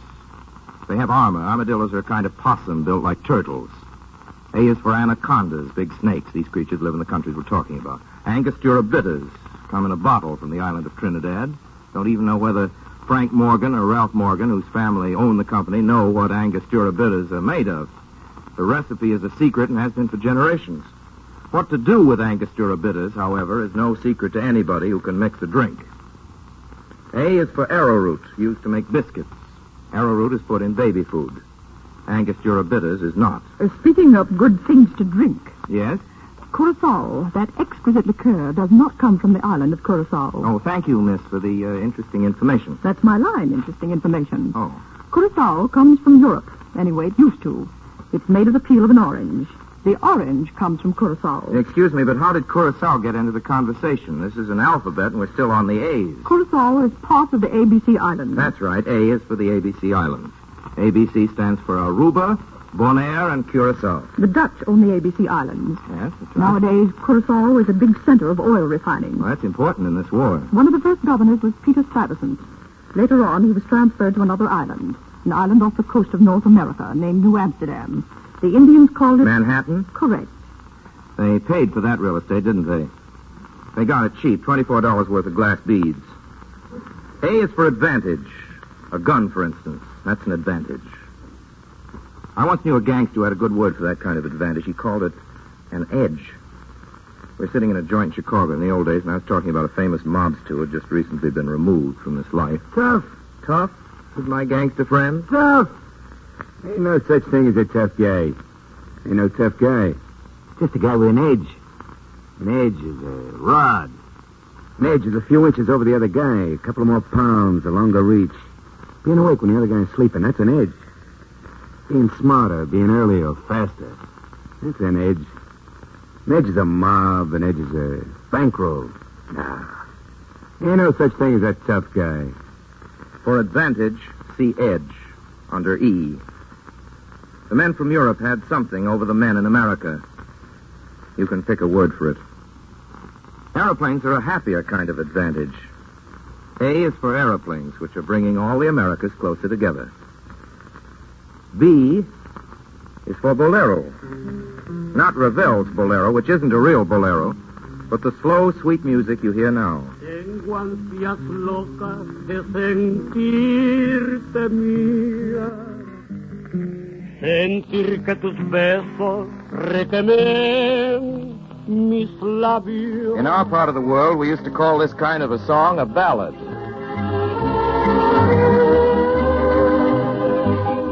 B is for birds. A lot of the ones you know spend their winters in the West Indies, which is nice for them. A lot of birds you don't know like it so much they stay down there the year round. The kiskadee, for instance, which speaks in French and says, "What's he talking about?" And the trogon and the sugar bird. All kinds of hummingbirds. Birds to sing, birds to look at. B is for beaches. A lot of the world's best slope into the Caribbean. One of the prettiest names in our part of the Atlas begins with B, Barbados. I'm going to say that again because I like to. Barbados. And I'm not kidding you. George Washington slept there. He never forgot Barbados because he caught smallpox there as a boy and marked him for life. Barbados is British, and so are the Bahamas. There are 2,000 Bahamian islands. There are 3,000 Bahamian islands. I can't find out which. Chief port is Nassau, and the chief industries are tourists and sponges. Bimini is another island, another nice name beginning with B. Bimini. How do you like Boca Chica and Boca Grande? They're sea channels. Boca means mouth, so that would be big mouth and little mouth. Hitler and Mussolini, or rather vice versa. Let's hear some more B's. Bananas? Bandanas. Bay rum. Balboa? Balboa was busy in the islands for some time, but he got into history because he went to the mainland, crossed the mountains, and discovered the Pacific Ocean. Of course, a lot of people had seen it before, unless you don't count the Indians. B is also for bones. Bones belong in any West Indian alphabet. Columbus's bones, to name only a few very well-traveled bones, Columbus's bones. They were buried in Spain, then dug up and moved to Santo Domingo here in the New World, and dug up again, shipped off to Havana. But they sent the wrong bones. They sent them Diego's bones. Christopher's son's bones. Also buried in Santo Domingo are the bones of the last of the Byzantine emperors. A quiet citizen named Ferdinando Paleologus. Something. Ferdinando was the last rightful ruler of Byzantium, the Roman Empire of the East. Only there wasn't any more Roman Empire by that time. Hadn't been for quite a while. The emperor, who was a vestryman at St. John's, went to his reward in 1678. B is also for birthplaces. It goes without saying that a lot of people were born around the Caribbean. Napoleon's Josephine was born on the islands, and so was Alexander Hamilton. Alexander Dumas, who wrote The Three Musketeers, had a West Indian grandmother. She was a Negro woman. Any more B's? Breadfruit, Captain Bligh, and the Bounty. Go ahead. They called him Breadfruit Bligh. Who did? The slaves on the islands. Breadfruit was slave food because it was cheap. Bligh was on his way from the South Seas with breadfruit when they had that mutiny on the Bounty. Made another try, and nowadays breadfruit plants grow all over the West Indies, as though they always had. Interesting. Yes, excuse me, Senor Wells. Yes, Senor Valdez. B is for jawbone. Jawbone? B is for what? B is for jawbone, no? Yes, B is for jawbone. Yeah. What jawbone? The jawbone of a donkey. Jawbone of a donkey. It's shivering rather noise. You hear this? Yes, I certainly do. It's very interesting, isn't it? Samson killed 1,000 Philistines with the jawbone of an ass. Today they use the same jawbone to kill the people. Babaloo. I beg your pardon? Babaloo. That's beginning with a B. That's right. Babaloo, like a voodoo. Very queer, very beautiful. It is music from Cuba. Ladies and gentlemen, nobody sings music from Cuba better than Miguelito Valdez. All right, Miguelito? B is for... Babaloo. Babaloo. Babaloo. Aye. Babaloo. Aye. Está empezando los velorios. Ay, ¿qué le hacemos a Babaloo? Dame 17 pelas pa' ponerlo en curú. Dame un cabo de tabaco con mayente y un jarrito de aguardiente. Dame un poco de dinero, mayente, pa' que no de la suerte. Yo quiero pedir que mi negra me quiera, que tenga dinero y que no se muera. Que yo le quiero pedir a Babaloo, ella una negra bembona como tú. Es que no tengo otro negro, es pa' que no se fuera. Babaloo, ay, Babaloo, ay. Babaloo, Babaloo, Babaloo, ay, mamá. Babaloo, ay, Babaloo, ay. Babaloo, ay, papá. Babaloo, ay, Babaloo, ay. Pues mamá, mamita, recuerda cuando que queremos ti ya te dicen como pa' quinteamos como tipo que yo tengo su manera, me conoce mi madre, su poteo, su taco, un telego, mi par, su capoca, pa' caja toro. Si viene gallero, cubita, mamá, yo rompo la leíta, si viene gallero, se quipeño media hora, con si viene gallero, bondrón, yo le parto corazón, te sueño como tú te comes a mi cara, mamá, que si mañana yo me muero, si mañana yo me muero, tierra manga, cosa buena, pero suéltame, viste, que tarda, que como me la más paga, priquilla, Babaloo, papá, Babaloo, ay, mamá, Babaloo, Babaloo, ay,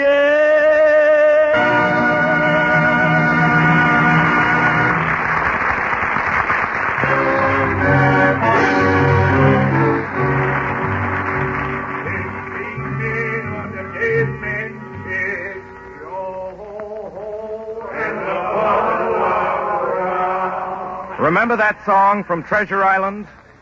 Treasure Island was in the West Indies, maybe still for all I know. And B is for Buccaneer.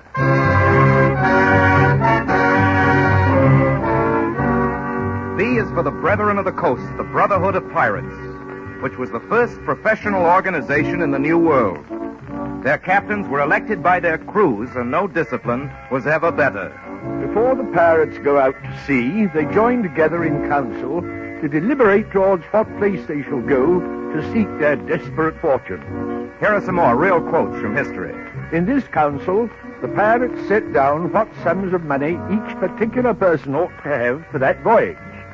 It is the law of the pirates, no prey, no pay. Among themselves, they are very civil and charitable to each other. The pirate Captain Bartholomew Roberts was particularly strict. Lights out by 8 p.m. No gambling. Anyone who brings a woman aboard disguised as a man incurs the death penalty. So went the house rules. Captain Roberts drank only tea. No one contributed more to the lady pirate problem than Miss Anne Bonny, whose name begins with B. She hailed from Ireland, had married some sailor or other, and been deserted by him when she caught the eye of none other than Calico Joe Rackham.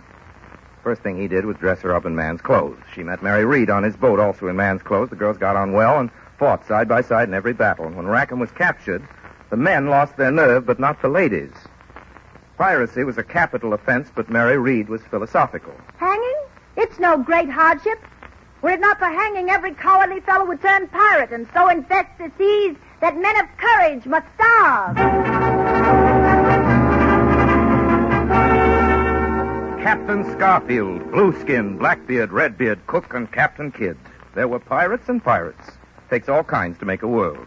Hawkins and Drake get onto the line as pirates, privateers they were actually, with letters of marque, a sort of hunting license for Spaniards, and it was always open season in the Caribbean.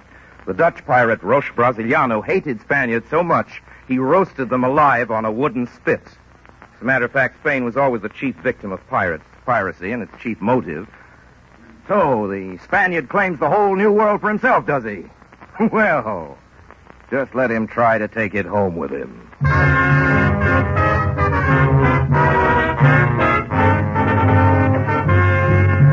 Think of pirates, and the first name you think of is Captain Kidd. He was an honest Scotch sailor until he was 50. Made only one voyage as a pirate. Teach is best remembered as Blackbeard. He stiffened his whiskers with wires, wove tallow wicks into them, and lighted them to make himself look horrible. He must have succeeded. Francois L'Olonais once cut a prisoner's heart out of his body with his cutlass and then ate it. But Henry Morgan was the worst.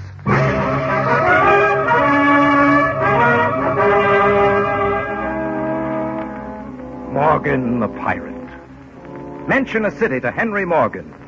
Say in his presence, Portobello. Portobello. Is it rich? Then I will relieve it of that yellow sickness that comes of too much Spanish gold.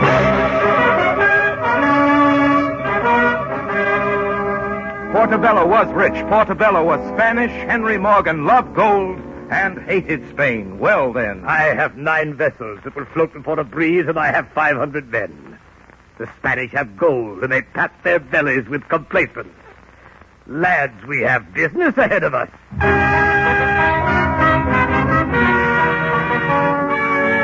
Rich Portobello fell easily. Put them to the torture, every one of them. Man, woman, and child. There is gold here. Squeeze it out of them. Use fire and render it out of them. But get it? Result. Morgan sailed away with lots of money. 250,000 pieces of 8. Now then, what about Panama City?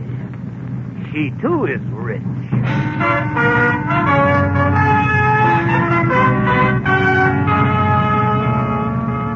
They abandoned their ships on the coast for the march across the isthmus to Panama. The march and its ends were infamous. But the deed was great. Fever. Devil take the fever. He can have the fever. I'll have Panama. Move. March. Move. These men had a madness. And there was a devilish method in all of it. We can take a man of war with a canoe. We can pick off a crew like frigate birds on a rail. We drive under her guns where they can't reach us. We can wedge her rudder and blow the brains out of the seaman who tries to fire at us from a port. We pick off the helmsman. The ship is helpless. We board. Give us 1 to their 3 and the ship's our prize. In a hollowed-out log, Morgan's men would attack a 45-gun warship and take it. Took a twisted, fever-bitten strip of land to beat them. Heat, the jungle, harassing enemy troops, snakes, starvation, hunger. Then eat! Eat beef! Leather is beef of a kind, you beggars. Your saddlebags are leather. Eat them! This way, pound them soft in hot water. Pound your leather saddlebags to a pulp. Make a paste of them, then roast the pulp and eat it. And move! March! Get on! In Panama, the best soldiers and the finest artillery in Christendom waited for Morgan's coming. And thousands of raging, stamping bulls were corralled, ready to be loosed in a living, bellowing avalanche on the little band of buccaneers when they came near enough. Alas, poor Morgan and Morgan's starving band came to the walls of powerful Panama. Spaniards! Here's your choice. Live and surrender your gold. Or die and surrender your gold. We prefer the latter. We prefer the former. That blustering English dog, come on. Here's butter for you and your starving eating bellies. Eat this.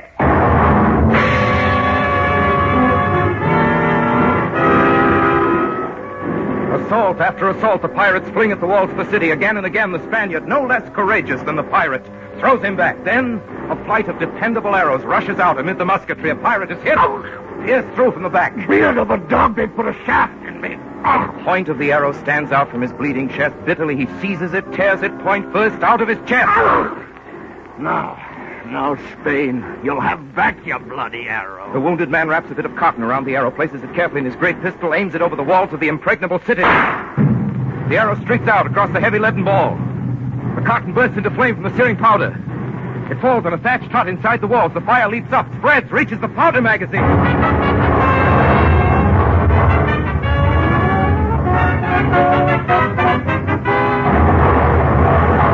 Breach! The walls were breached, and the Spanish juggernaut is loosed. Bulls, thousands of them, terrified, enraged, thunder through the breach. Bear down on the pirate force. This was the coup de grace. There's a finish on this. This would be the end of them. They'd be pounded to a scarlet pulp, no less. Henry Morgan sees them come. His jaw falls open. For a moment, his cutlass hangs limply at his side, and then reaction to the danger. Look! Look, lads, what bears down upon us. Beef!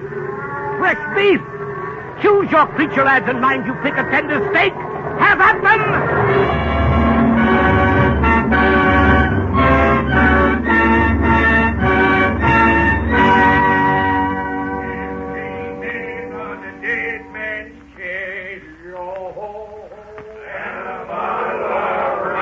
It was a merry barbecue.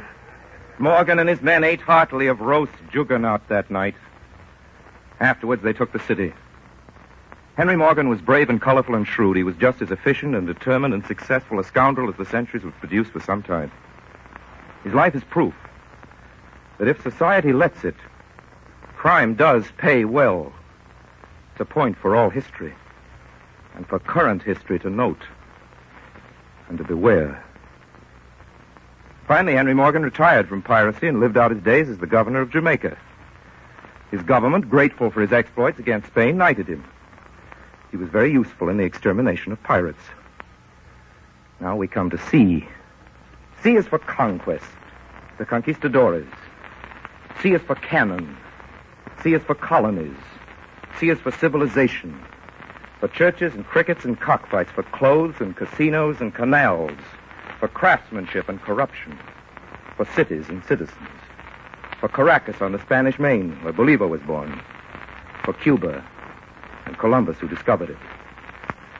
Columbus thought Cuba was Japan. He made a notary fill out a paper swearing it was Japan. Then he figured out it was China. Sent a Jewish scholar who'd come with the expedition as an interpreter into the interior to deliver a letter to the Great Khan.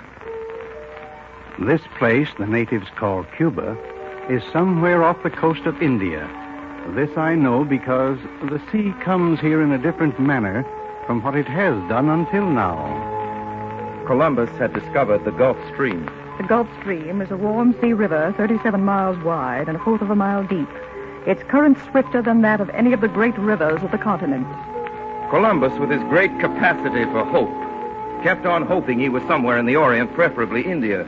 That's why, as everybody knows, the first families of America are called Indians.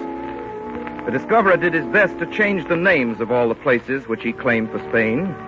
Cuba, for instance. He baptized Cuba Buana, then Fernandino, then Santiago. Finally, Ave Maria. We still call it Cuba. The men and women of Africa, brought in chains to Cuba, kept with them the memory of moonlit jungle glades and clearings and the ceremony of drums. Evolution is a devious process. In modern Cuba, gentlemen of any racial background seeking public office often attract voters by playing congas in the streets. Practically where we came in. C is for conga.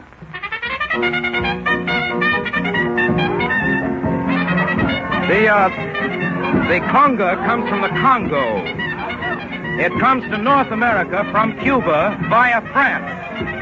3 ocean crossings don't seem to have hurted any, and up in our part of the hemisphere, we've added the conga line, like this. Ahora, caballero!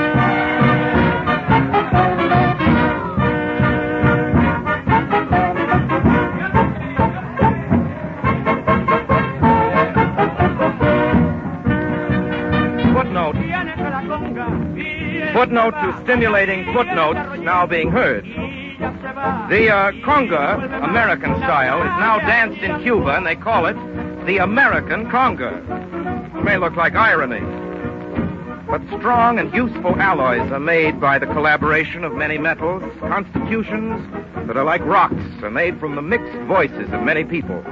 Bridges span rivers and bays because they're anchored firmly on both shores. Give us universal music and universal dance. Common language and common understanding will follow. Needs time, wisdom. Wisdom. Cuba's where they play a chain lightning game called Highlight, with the nerve and stamina that the game asks and the Cubans possess. They also play an exotic game called baseball, which is enormously popular on the island and is well thought of in Brooklyn also. Here's a box score of a game of baseball or baseball. Brillante pitching de Tuero, el catcher rojo. Miguel Ángel González cerró con doble llave la segunda base de los corredores americanos. Primer inning, Bucaneros, BP out en flyer catching. Terry, Royen al short, out en primera. Cocaína, struck out, no run, no hit, al centro. Merito muere en pitcher acueto en primera. Segundo inning, Nicholson, rolling a tercera. Es out al pretender robarse la segunda. Get it? Nicholson is out trying to steal second. He was safe a mile, and so forth. There is not, to my exact knowledge, a phrase, destroyo el umpiro. It's possible, though. Could be. Cuba. Cuba, the land of dazzling sunshine, of heroes and music, of sugarcane, mahogany, a message to Garcia, and Havana cigars. The cigar, as big business, began only 100 years ago as a source of solace and an instrument of diplomacy. Have a cigar? Some Havana cigars wholesale at as much as $1,500 a thousand, or heaven help me, $1.50 a piece. Wholesale. A good cigar maker can make 200 cigars by hand in a day. Which brings us to the question, what is a good cigar? Well, a cigar is one thing you can judge by the wrapper. If the leaf runs straight along its length, it's a good cigar. It has a smooth, velvety feeling. When you flick off the ash, the glowing point is sharp. It's a good cigar. You can also tell whether it's a good cigar by smoking it. C is for Cuba, and C is also for Cubans, who lived longest under Spanish rule, which only made them more Cuban. They are formidable and fierce fighters for freedom. I helped to build the Capitol building in La Habana. And a magnificent thing, too, Senora. Tell us more about it, though. Well, the ceilings are gold leaf, no less. I know, but get to the points. The diamond? Yes, the diamond. You mean the diamond. I buy it. What our friend is trying to avoid saying is that there's a splendid $16,000 diamond set in a block of polished onyx under the dome of the Capitol in Havana, and he helped to buy it. No, me. All the workers on the Capitol, when we build it, all... how you name it? Cheap in the kitty. We buy a fairly nice diamond. Oh, fair, $16,000. That's pretty... Not too bad. Look, isn't the diamond set in a lump of gold before it's set in the onyx? Gold? Oh, yes, of course, gold. What else? What else? People. It takes a lot of gold to make a setting for all that diamond, but do you know where the gold came from? From the fountain pen points of the contractors who built the Capitol. If the infinitesimal amount of gold in a pen point can add up to a heavy gold setting, then hairpins and old washers can add up to a medium tank. So much for that. Next week we'll finish the alphabet of the islands. Good night, Americans.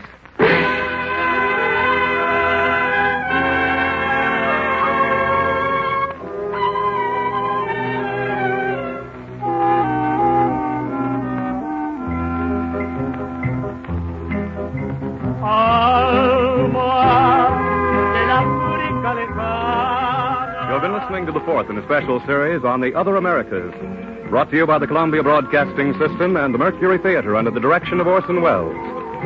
The Columbia Broadcasting System is the originator of South America's network of stations, La Cadena de las Americas.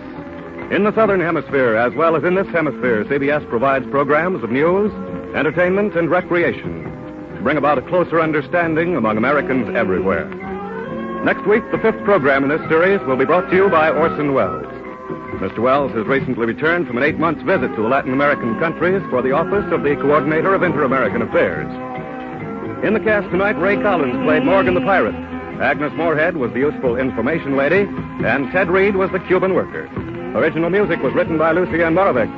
Bud Bluskin conducted the orchestra, and singing at this moment is our special guest, Miguelito Valdez. This is the Columbia Broadcasting System.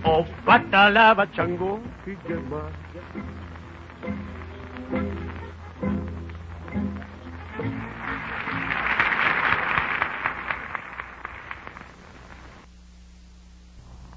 and every Sunday night at this time, the Columbia Broadcasting System presents the Mercury Theater in a special series of broadcasts about the other Americas.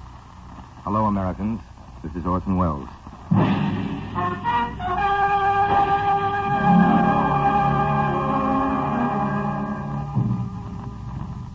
Last week we began, and this week we continue, with our ABCs of the Caribbean, the alphabet of the islands.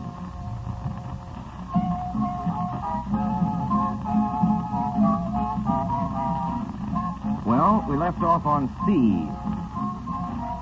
C is for cockfights and casinos and cricket, all contests. C is for cashew, coconuts, and cayenne. The first two are nuts. The cashew is deadly poison until it's roasted. Thank you. Some oleomargarine comes from copra, which comes from coconuts. Those of you who didn't know that oleomargarine is a substitute for butter found it out since the war started. Cayenne is pepper from the place of the same name. C is also for coffee. 1 pound every 5 weeks. C is for cocoa as well, which is what most of you are drinking these mornings, if you can get the cocoa, and if you can get the milk, and if you can get the sugar, and if you like cocoa. C is for castaway and for Crusoe, Robinson Crusoe, the world's best-remembered castaway who was supposed to be wrecked on the island of Tobago. There's a gorgeous road winding through the palmy scenery of Tobago, and the road is not called Tobago Road. Thank you again, madam. That's interesting information, isn't it? That's my department. Remember interesting information? I'm sure we can use it, too. Now, let's continue with our alphabet. C is for cooks and cooking. And in our West Indian alphabet, Creole cooking, which comes to us from the islands via New Orleans. C is for cannibals, who are also cooks of a sort. And for the Carib Indians, who used to be cannibals. Here's what an old document has to say on the subject. The Caribs have eaten the flesh of all nations, and they affirm that the white man is unpalatable, being far too salty. The Spanish is stringy and tough, and the flesh of the French is the tenderest. The Caribbean is named for the Caribs. Next slide, please. Here we have a calypso singer. Next, several calypso singers singing calypso at carnival time on the island of Trinidad. Mr. Wells, what is calypso? Don't you know? That's interesting information. The only way you can find out anything is to ask. That's right. Let's ask a calypso singer. Sir Lancelot? Calypso is music that goes all the way back to the slave days. After emancipation, when the slaves were free, we really had something to sing about and new things to make songs over.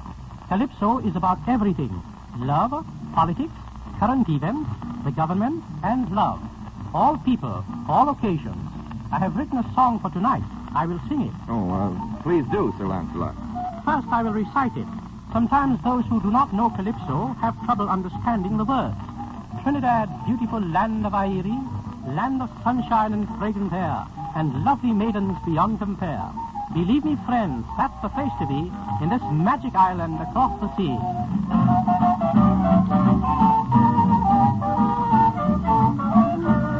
It's a land where you find youth and beauty. In Trinidad, the beautiful land of Airi. Gorgeous flowers blooming everywhere. Calypso singers to bring you cheer. No wonder everyone wants to go to this happy home of the Calypso.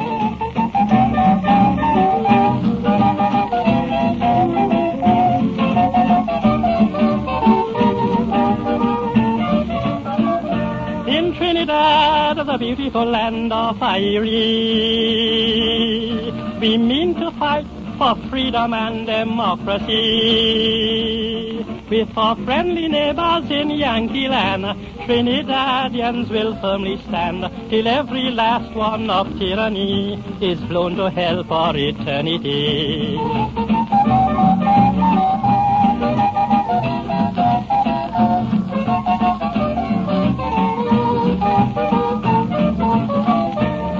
So beware, ye evil men of tyranny. We stand arrayed, the champions of democracy. Brazil, Mexico, Haiti, and Cuba, North, South, and Central America. We're going to conquer, you never fear. You won't pollute our hemisphere.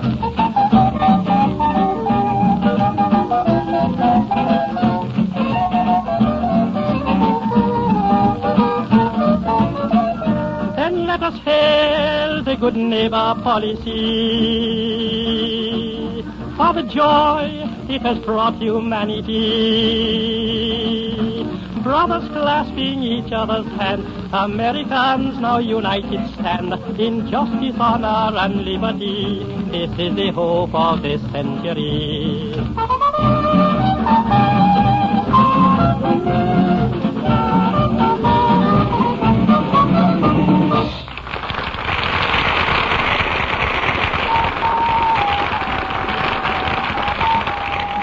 Here are some other titles on the Calypso hit parade. When Roosevelt came to the land of the hummingbird, shouts of welcome and joy were heard. If there's a thing that gets me vexed, it's to hear a woman called the weaker sex. If you want to live a happy life, be sure and marry an ugly wife. The Republican opposition couldn't affect the American election. The Calypsonians themselves have wonderful professional names, such as the Iron Tooth, Attila the Hun, the Lion, Mighty Destroyer, King Radio, the Lord Executioner, the Growler, and Sir Lancelot, who was with us this evening. Our last word for the letter C is a difficult word. It comes from France. Women strive for it. The word is chic. My vote for the great chic of the Americas goes to the traditional costume of Martinique. First Empire a la Creole. You might mention clothes, Mr. Wells. See for clothes, what? In Trinidad, you know, it's possible to have a fine English suit built between sunrise and sunset at half the cost you pay up north. And cocktails. You ought to taste the cocktails in the islands. A Bacardi or a daiquiri. Daiquiri starts with D. Oh, C is for Cuba. Daiquiris were invented in Cuba. Yes, and they still make it better there than anywhere else. Remember El Florida? I sure do. Anyway, I think it's time we got into the D's. D is for drinks. Can you name some more Caribbean drinks? Cuba Libre. That's Bacardi and Coca-Cola. Planter's Punch. You need a swizzle stick for that. Oh, lots of different punches. And there's Cagna and Clarine and Aguardiente. They're all made out of molasses, low cost and high voltage. Thanks. D is for the Dutch and for Denmark. We bought up out of the Virgin Islands from Denmark. $25 million. D is for durian, a fruit that smells like cheese and tastes like heaven. D is for dances and drums. D is for dictators and despots and democracy. D is for Dessalines, the tiger of the Haitian Revolution. D is for Dominica, the Dominican Republics. On one end of Dominica is the last settlement of the Caribs, who used to raid the Caribbean they gave their name to. The Caribs were just as tough and as dangerous as the pirates. They rowed out in war canoes long enough to hold 100 men. Wouldn't take many war canoes to hold the Caribs now. D is for death. In the time of Columbus, some of the Indians believed that white men were immortal because white men said they were immortal. There was only one way of disproving it, and a few Indians skeptically held a conquistador under water for a quarter of an hour or so and brought up a dead Spaniard. They gave him every chance, but after 3 days in the tropics, the proof was fairly conclusive. A lot of white men died after that. E is for earthquakes and executions. E is for easy living and exploitation and education. E is for equality and for emeralds, for emancipation. After emancipation comes the East Indians. Historically, that's when the East Indians came after emancipation. The British needed more laborers in Trinidad, so the real Indians, the ones Columbus was looking for, were brought from the Orient to the Caribbean on a system of indenture. Today, in Trinidad, an island off the north coast of South America, there are about 100,000 Hindus and Muslims, and lots of them still wear their robes and turbans. E is for Captain Jenkins' ear. And for this story, we take you to the House of Commons in the year 1739. Gentlemen of the House, Spanish Gardaya Coesta, stopped the vessel of a gallant English sailor, Captain Jenkins, while he was peacefully trading off the Spanish main. His ship was confiscated and himself brutally maltreated. Gentlemen, the bloody Spanish ruthlessly severed his ear from his head. Unbelievable. Fortunately, Captain Jenkins had the presence of mind to reclaim it. Here it is. It is none other that I hold here in this bottle, preserved for posterity in good Jamaica rum. Captain Jenkins' ear.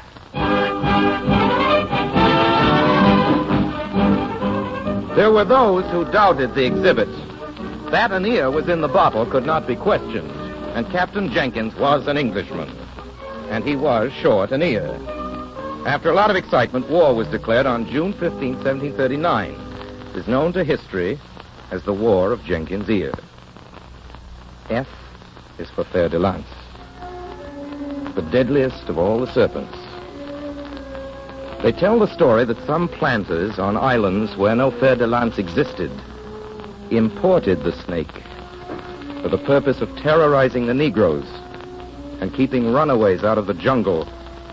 G is for the Guinea Coast and the Gulf Coast and the Golden Hind, the Grenadine Islands, and the island of Gorda. G is for ghosts and for ghost stories. The West Indies are full of both.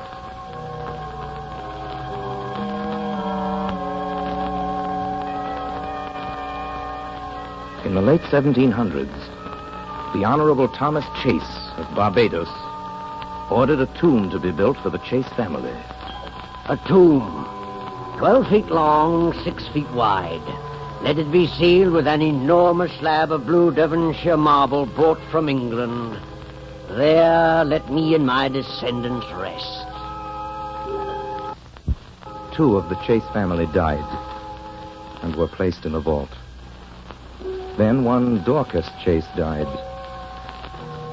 When the vault was opened, the 2 other coffins were upside down and completely misplaced in the tomb.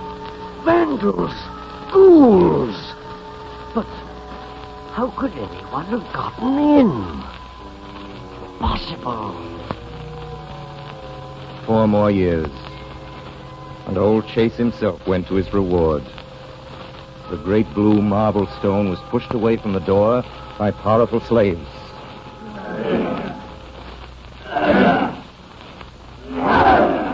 Then, the door lay open, and light fell into the tomb. Zombies. Let me away. Zombies in this place. Let me away. Again, all the coffins had been thrown about in disorder. Again, and again, with each new interment, the heavy old coffins were found in scattered confusion, as if by the caprice of the devil himself. It was impossible. Yet there it was. The governor of Barbados himself interceded. Sand the floor of the vault. Secure the door with cement. Seal it with my official seal. And then we shall see. Ghosts. Zombies. Nonsense. Nonsense. 10 months later, the temptation was too much. The governor, a rational, educated man, called together a party of friends. They got out the lecture of the church. They brought 10 strong slaves with them to move the immense stones. The seals were examined, found intact, and then broken. All right, men. 10 of you ought to be able to move in. But no. Pushing, pulling, exerting every ounce of their huge combined strength, the stone was not to be moved. Boss, she stone just stuck like she was growing in ground. Can't move she no how. The gentlemen of the party pitched in. And at last, the ponderous stone moved. The tomb lay open once more. The men, white and black alike, froze. Their eyes widened with nameless fear. Clammy dew broke out on forehead and palm, for no wonder. No wonder that the door could scarcely be moved. Someone, something, from inside, It had to be from inside. Had leaned two of the ponderous leaden coffins against the door. Coffins that a dozen men could hardly move. Who done it? What about it, Ellery Queen? What about it, Fadiman? Mr. Anthony, any solutions? Neither have I.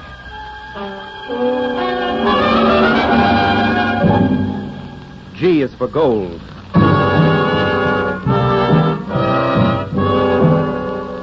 Gold is the name of the first 100 years of the white man's history in America. Where are the Indians of the Caribbean? The Arawaks, the Caribs, the Lucayos? Except for the accident of a few survivors, all are gone. They were murdered by the white men for their gold.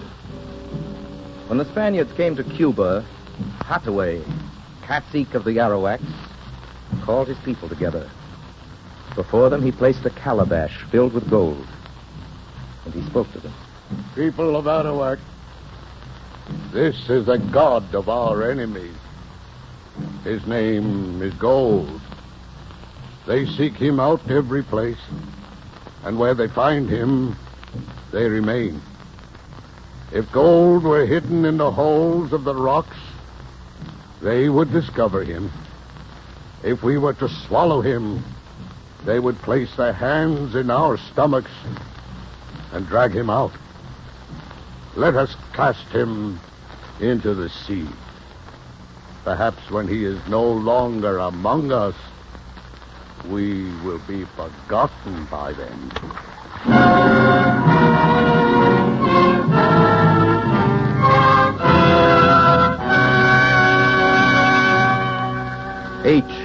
H is for hurricanes.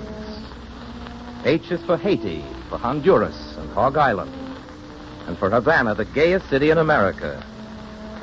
I is for imperialism, intolerance, and independence, for isolation and invasion, and also for indigo and Isabella. J is for Jamaica and Jamaica ginger and Jake leg if the drink is bad.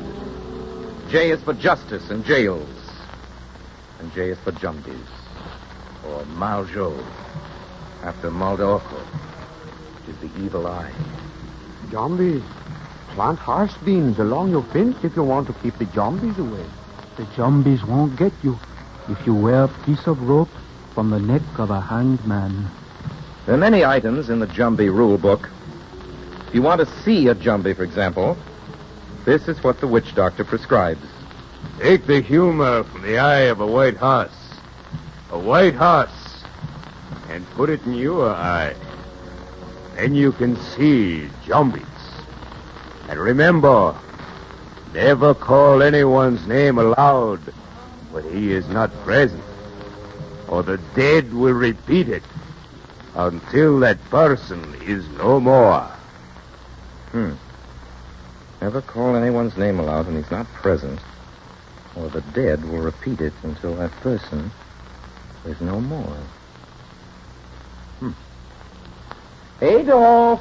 Adolf!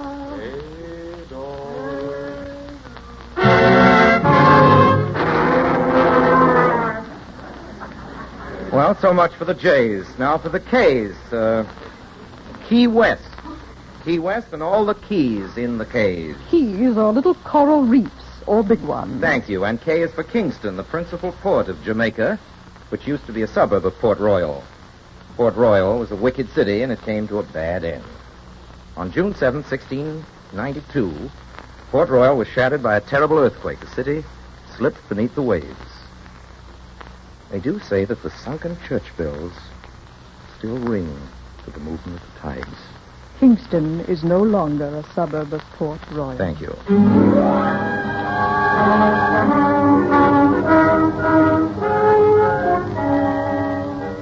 L is for Louverture, Toussaint Louverture, the Negro who won freedom for Haiti. L is for Liberty. Liberty is pronounced liberté in Haiti and Martinique, libertad in the islands that still keep the Spanish tongue. It means the same thing in all languages. L is for languages. In the islands, there's a wide variety of languages. español. Spanish, Chinese, Hindustani, Ik spreek Nederlands. Dutch, Ici, on parle français. French, many forms and dialects, and Papiamento, the queerest language in the world. A great deal of English is spoken in the West Indies. Oh, yes, we speak considerable English. English? You'll hear as much English as anything else. Naturally. L is for lizards and lightning bugs. They come very big in the islands. Caribbean lightning bugs don't even blink. They often end up in little bamboo cages, doing excellent service as lamps. You can actually read by them. M is for the moon, by whose full light in the tropics you can read a poem from a printed page, or a lie in a woman's eyes. M is for money, merchandise, and markets, for melons, molasses, macaws, monkeys. M is for Martinique. M is for the Monroe Doctrine. N is for Nassau. N is for the New World, for new hopes, new ideals, for anything new. O is for oil, the plasma of commerce, the black blood in the arteries of war machines. A lot of oil around the Caribbean. And O is for orchids, which grow there on every other tree. P is for Panama. P is for pistols and pieces of 8. A piece of 8 is a round silver coin about the size of $1. It was scored so it could be broken into 8 equal segments. These segments were called bits. Which is where we get the term 2 bits and 4 bits. Correct. That means a quarter or a half of a piece of 8. Thank you again. P is for plots, politics, and poverty. For plantations and planters. P is for Pan-Americanism. The Pan American Airlines. Q is for quislings. R. R is for a couple of presidents named Roosevelt. First one took his Rough Riders up San Juan Hill, and the second inaugurated the Good Neighbor policy. R is for rum, the people's cognac. It's made from molasses. Molasses is a byproduct of sugar, and rum is a byproduct of civilization. Here's what somebody wrote in 1675. The chief fuddling they make in these islands is rum bouillon, also called kill devil. And this is made of sugar canes distilled, a hot, hellish, and terrible liquor. R is for rainbows. The lunar rainbows I've seen at night in the mists over the Caribbean when the full moon is shining. And R is for romance. To have the romance, you must have the rumba. That's right, senor. R is for rumba. The rumba comes from Cuban voodoo and the danzon. West Indian music is like West Indian drinks. Both are sweet and both are dangerous. Both are delightful and they're both mysterious blends. A dozen different rums, as many liqueurs, spices, and tropical fruits. The music, equal parts of African nostalgia, European intrigue, and Spanish fire. Exotic, seductive, out of this world. Now we come to S. S is for all the saints in the calendar and for all the islands that are named for the saints. The white man came to the Caribbean to look for gold, but he stayed for sugar. S is for sugar. Unless your great-grandmother was very rich, her family never tasted it. Sugar was then as rare as caviar. Today it's rare enough. Sugar is an important source of alcohol, and alcohol means synthetic rubber and gunpowder. Let's not forget the Southern Cross and sponges. S is for sponges, male and female. The female of the species is more absorbent than the male. S is for siestas and swizzle sticks. S is for the sun. S is for slavery.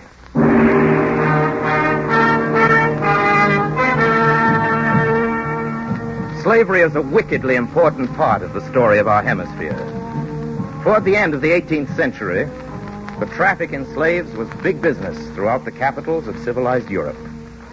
My dear Cecil, those silver sconces with the little crystal tears, wherever did you find them, darling? What you really mean is, where did I find the money to buy them? Isn't it, Angel? Oh, you're a brute, darling. But how did you manage it? My sweet investment. If you really must know, black ivory. Black ivory? You mean the slave trade? But, Angel, the profits are fabulous. A wild Negro that costs nothing in Africa fetches 200 guineas in America. Well, I have a few idle shillings. Whom shall I see? Well, there are several reliable firms, dear. May I suggest Sir Eustace Fortnum? Thank you, darling. Sir Eustace Fortnum.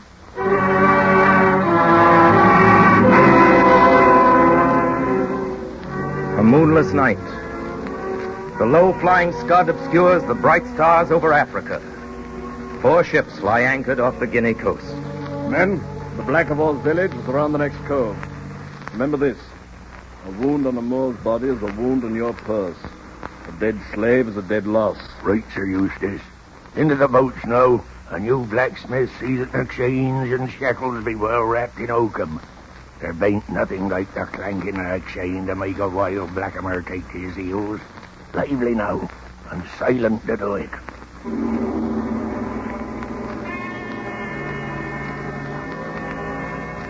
Look alive, lad! Some of the beggars have spears! Mind those pistols, fools! Every shot costs me 200 guineas. I had to do him down, sir. He was coming at me with a whacking big knife. There's several blackamoors hiding in that hut, sir. Take it ablaze. They'll either come out and submit or stay in and be cooked.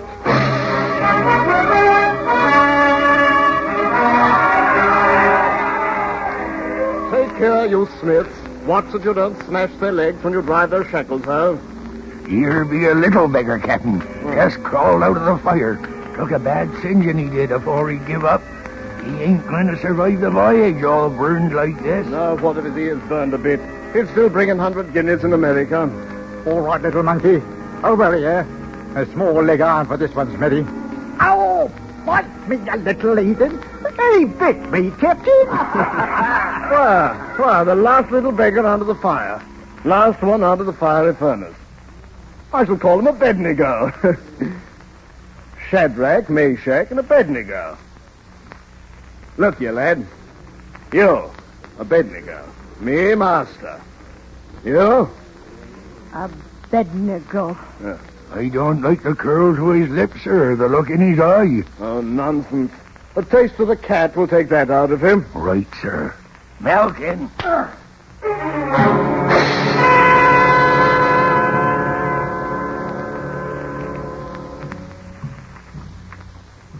Well, that's as far as we have time to go. Next week, we'll continue the story of slavery and of Abednego, the slave. And we'll continue our ABCs of the Caribbean, our alphabet of the islands. Until then, good night, Americans.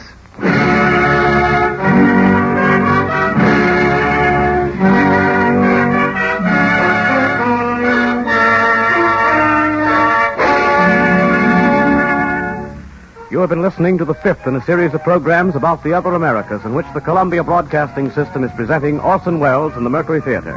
The Columbia Broadcasting System is the originator of South America's network of stations, La Cadena de las Americas. In the Southern Hemisphere as well as in this hemisphere, CBS provides daily programs of news, entertainment, and recreation to bring about a closer understanding among Americans everywhere. Next week, the 6th program in this series will be brought to you by Orson Welles. Mr. Welles has recently returned from an 8-month visit to the Latin American countries for the office of the Coordinator of Inter-American Affairs. Music tonight was composed and directed by Lud Gluskin. The special calypso music was composed and sung by Sir Lancelot.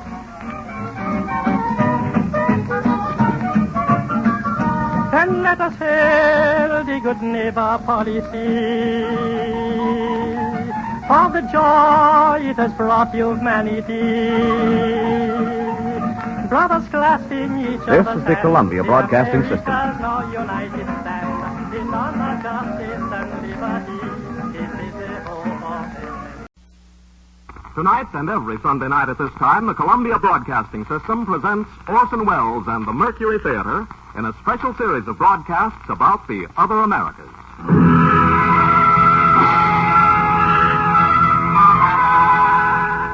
Hello, Americans. This is Orson Welles. Last week, our alphabet of the islands brought us to the letter S. To slavery, the story of Abednego, the slave. Our scene is a fort, a ring of stone on a promontory of one of the islands. A powder magazine, gunpowder, and 400 desperate Negroes. Abednego, the slave, stands before them.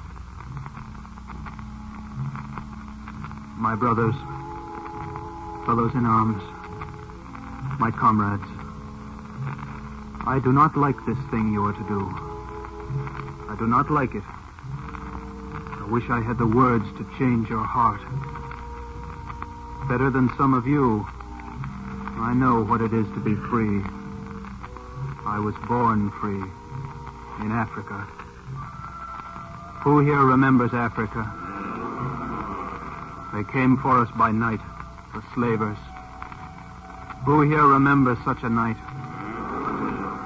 They burned our village, and when they captured us, they chained us together. How many here remember the Barracoon? How many remember the slave ship? 90 days, 100 days.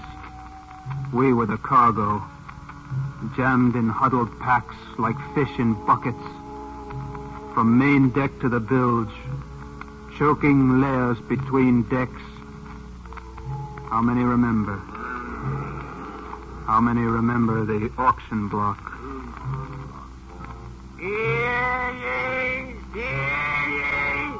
gentlemen of Jamaica, planters and dealers, citizens of Kingston, a public auction before the Palace of Justice. Entire cargoes of brigantine Madonna Celeste, Barkentine Trinidad and Los Angeles, 2,000 slaves, strong men, strong women, and What am I people? Tender homies, strong as gorillas, clever as advocates, all docile, tractable, amiable, and healthy specimens. These 10 men weigh 2,000 pounds, gentlemen. What am I bid for these beautiful machines? 1,000 guineas. Gentlemen, this isn't meat for your table. This flesh is living. 2,000 pounds of men. I have 1,000 guineas. Do I have two? 1,600. Do I have 17? Thank you. 18. 2,000.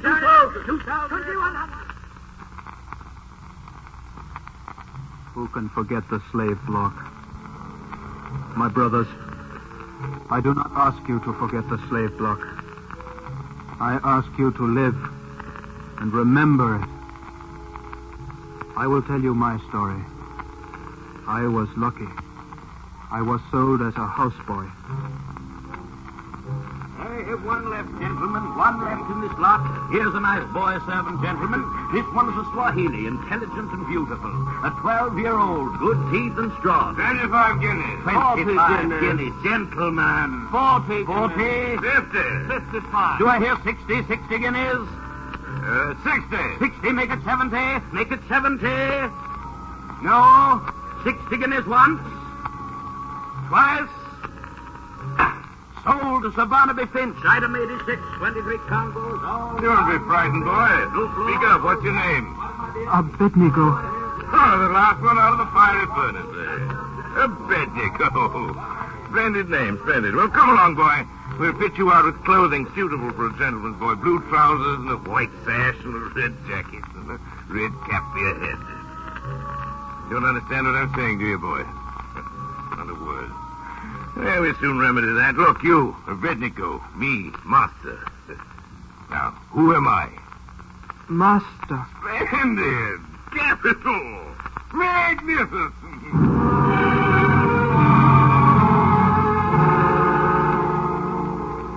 Abednego! Yes, master. Do you know what day this is? Friday, master. Splendid. But do you know what Friday? No, master. This is a very particular Friday, boy. This is your birthday. In any case, the birthday was decided upon. It was with me 2 years today. Yes, master. I wonder, do you recollect 2 years ago when I bought you? Yes, master. Well, run in the kitchen now and fix me a glass of punch. Use our secret recipe. Yes, master. You didn't know a word of English, now look at you. Yes, master. Make the best rum punches in the islands, I'll tell you that. Hurry along now, pitter patter. When you're done, there's a sweet cake for you. Big piece of it for your birthday. Thank you, master. Mind, bring my drink first. This heat is perishing. Send a yard boy in to pull the fan. You can do what you like the rest of the day. I'll not require you. This is your birthday. You can have your cake and eat it too.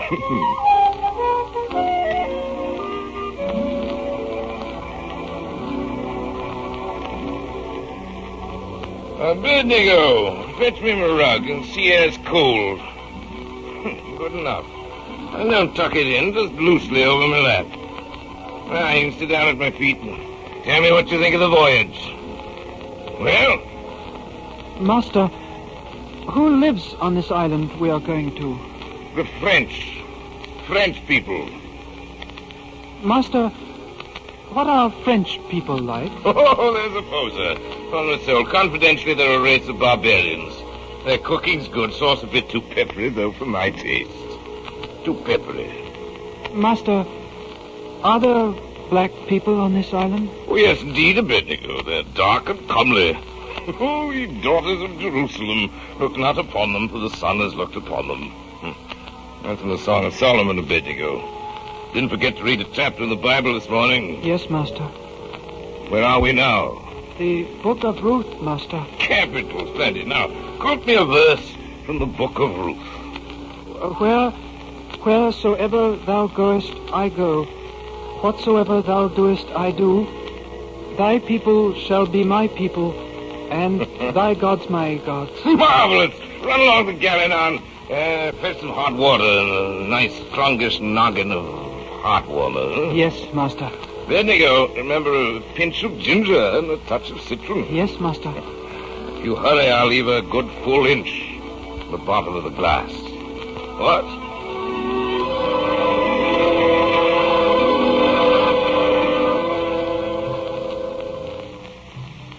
My brothers, you will say that I have not known slavery with such a master. It is so that I loved him, having no father. I tell you all these things truly. I would have you believe what I tell you, and learn what I have learned. Coachman! Yes, monsieur? Is this the hotel? Yes, monsieur. Well, sounds like a merry evening. What's a Abednego? Yes, master. Well. Stay here with the carriage. Now, don't go off and leave these light-fingered rascals to make away with me rug, mind? Yes, master. You, coachman, you too. Yes, monsieur. I shall expect to find you on this spot when I come out. Wait patiently, both of you. Quite pleasantly, too, I will say. All that pretty ballad music for entertainment. Be a good boy now, Abednego. And who knows? I shall send you out some goodies. Yes, master. Abednego. That is your name, lad? Yes, Monsieur Coachman. What does your name mean? A king in the Bible put Abednego in a furnace, but the furnace did not kill Abednego. Abednego is a good name. Where do you live?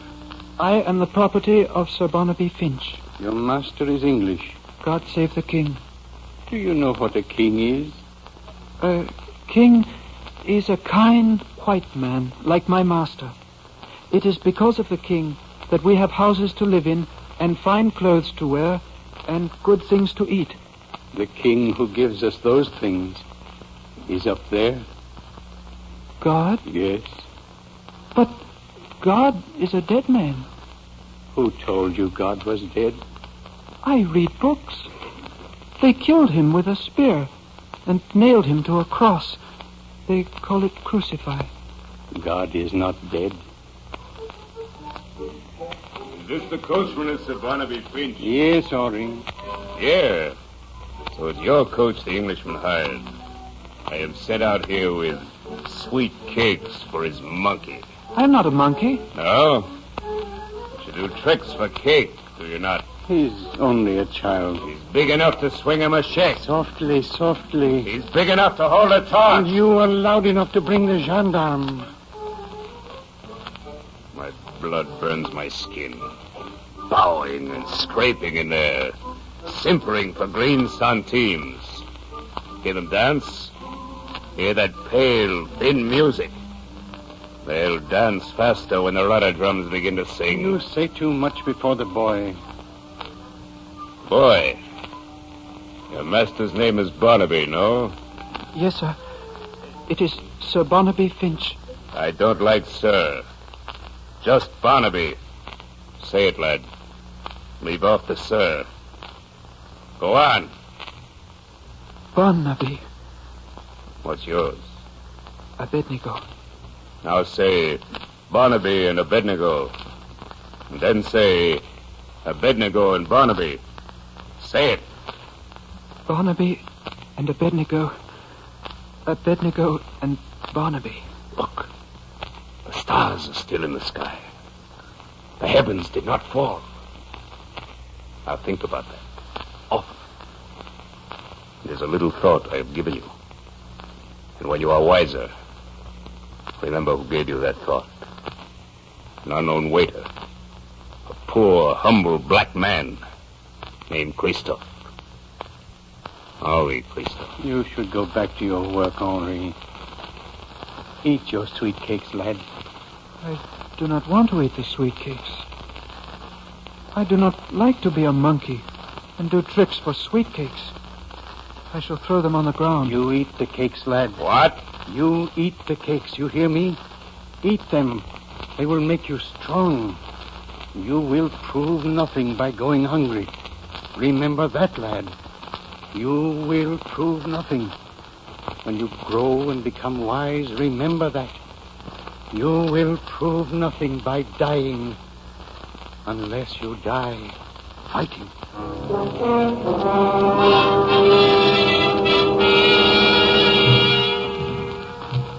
Yes, my brothers. When he was a waiter, I met Henri Christophe of Haiti.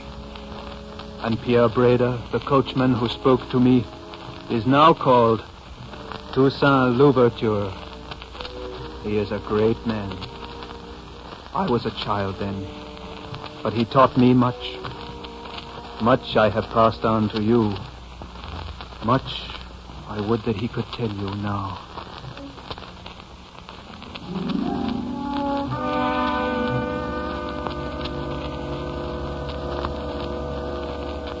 Lad, do the slaves on your island speak that word among themselves? What word? Freedom. In the dark, sometimes, when no white ones can hear. Do they wrap machetes in oiled clothes and bury them against the day? No. Do they steal gunpowder and pistols and hide them against the time? I do not think so. Your place is on your island. There you can help all of us. Go back with your master. Grow strong and wise. Go back to your home and tell our people there what we are doing here. That you are hiding swords and pistols? Yes. Tell them that.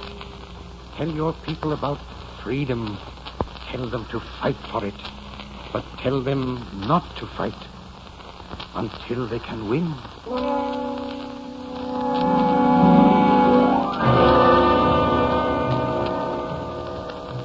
Those are his words to you, my comrades. The words of Toussaint Louverture. I will tell you the rest of my story.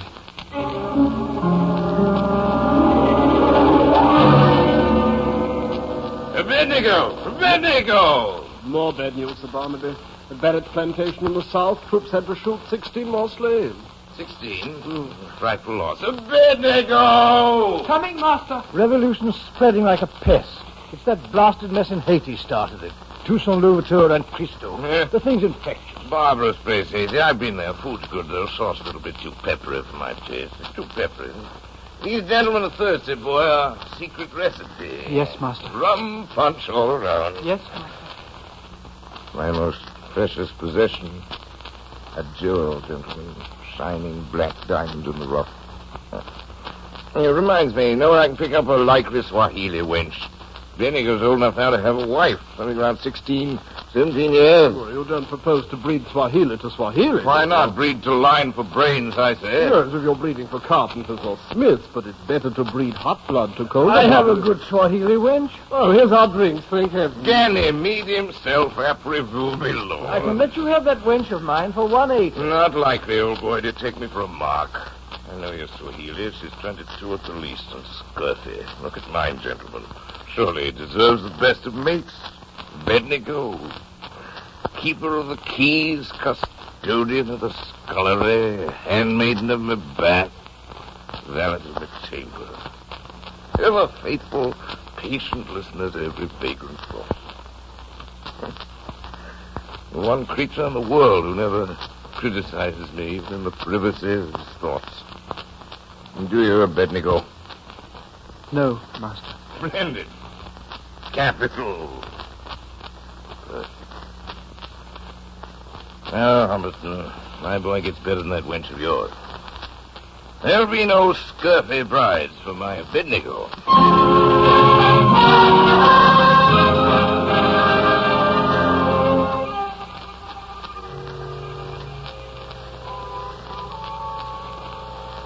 Huh? Who's there? Who's there? Oh, Abednego. You startled me. Abednego, what's the meaning of this? It's 8 o'clock. Do you realize I've not had my supper? There's not a servant in the house. Where's Roy? Where's Mingo? Where's Desi? Where are the field hands? What's happened to my slaves? You have no more slaves. Where are they? They have joined the others in the hills. Insurrection. Everybody here now, Abednego. We ready. Ready for what, you hulking ape? What's he talking about? What's he mean, Abednego? No, Mingo. All right. We set fire to this whole plantation. Then he know what we mean. There will be no burning. Go out to the tool rooms. Get machetes and axes. You hear me, Mingo? Yes, Abednego. Abednego. Don't they know how many regiments are here on this island? Poor fools. Do they think we have known for months about their silly plots? Go out there and tell those people to come back home where they belong. Abednego, you don't want to see them killed, do you? I don't want anybody killed. Not anybody. What do you mean by that? A horse is saddled, waiting at the north gate. If you leave now, by the back, you might make it. You think I'm going to run away from my own house? Abednego. Yes. Are you with me? Are you with them? Of course you aren't. You're like my son. You're a houseboy. You aren't a brute from the fields. You're my boy. You belong to me. No. I do not belong to you. I have a gun, boy. I could blow your head off. I have a horsewhip.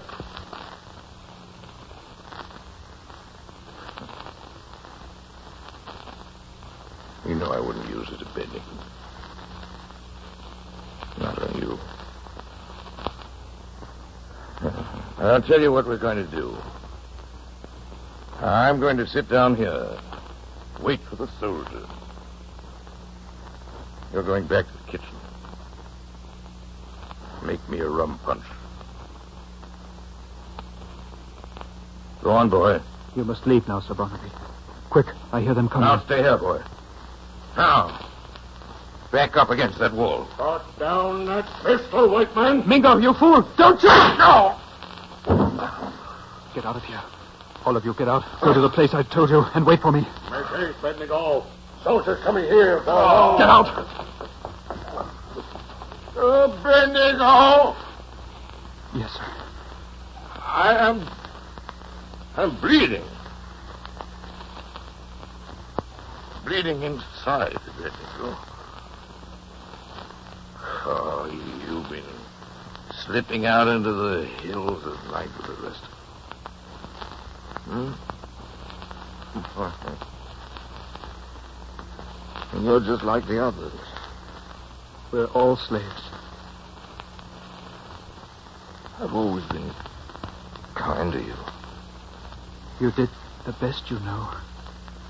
Abednego, I'm cold. Fetch me a drink. A little glass of hot water. Our secret recipe. Be quick now. And I'll leave an inch in the bottom of the glass.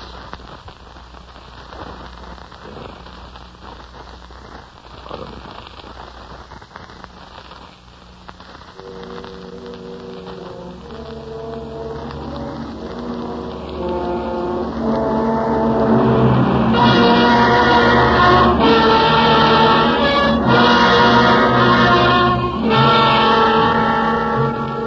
My brothers, fellows in arms, my comrades, you have said that I leave you because I go back to a kind master. He is dead.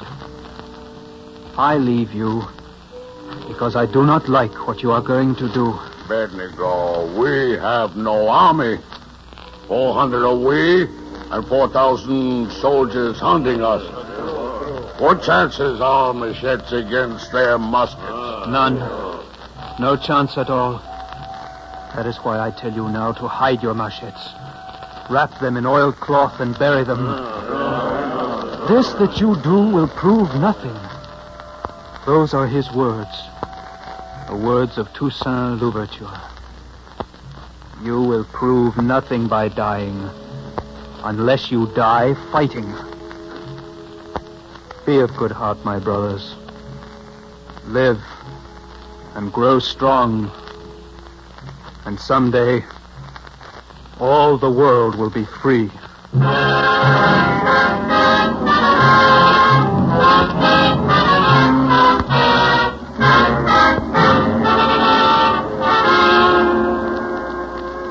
Well, old Finch's place doesn't seem to have been much hurt by the insurrection. No, everything's about the same. I must say I'm glad I took it on. It's pleasant here. Any truth in that report from the north? What's that? It seems what was left of them, 400 runaways or so, barricaded themselves in the old Spanish fort, touched off some gunpowder and blew themselves up. Oh, here come the drink, thank heavens. Still the best rum punchers in the island. My boy here has a secret formula that even I don't know. Isn't that right, Abednego? Yes, master.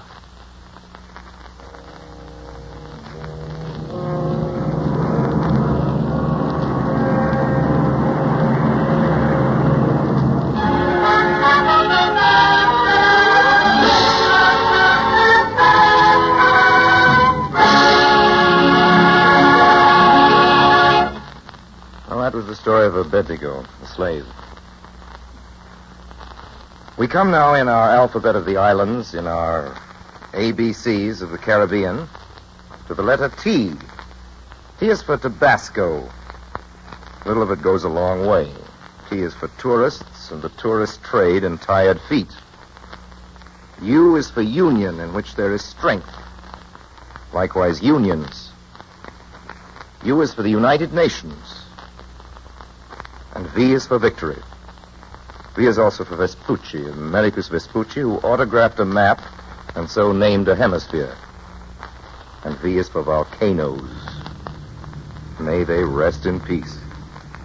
Volcanoes have been generally kind to the human race in the West Indies. The exception was Montpellier.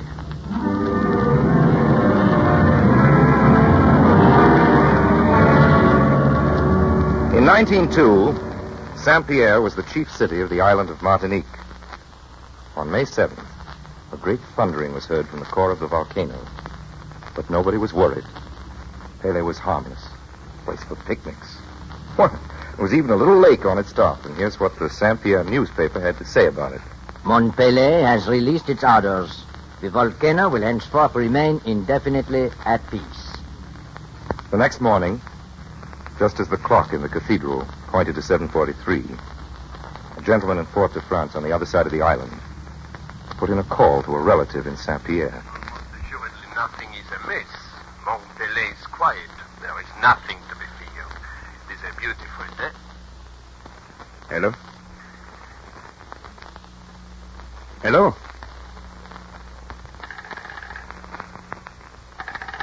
Hello? Hello? An instant before, the minute hand on the cathedral clock had reached 7:44. Now there was no clock, no town. 40,000 people were dead. The whole population of the city. The ships in the bay were sunk.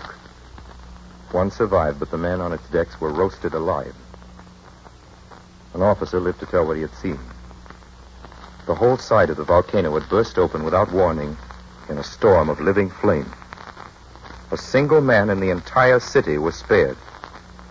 He was a criminal in the dungeon of the jail. Do you know the moral of this story? I don't. W. W is for work and for workers. X. X is for Xmas.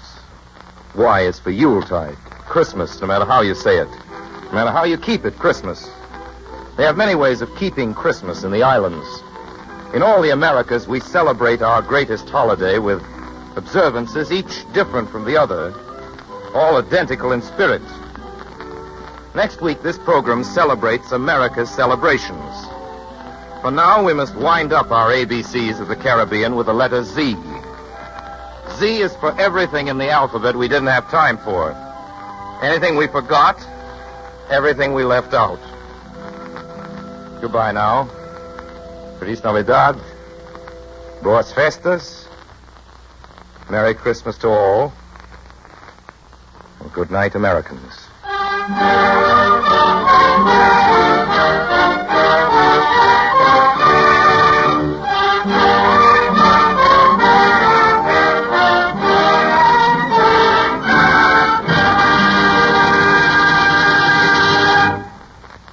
This has been the sixth in a series of programs about the other Americas in which the Columbia Broadcasting System is presenting Orson Welles and the Mercury Theater.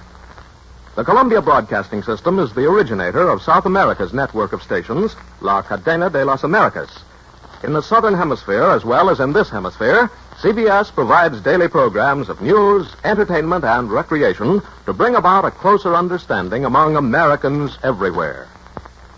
Next week, the seventh in this series, will be brought to you by Orson Welles, who recently returned from an 8-month visit to the Latin American countries for the office of the Coordinator of Inter-American Affairs.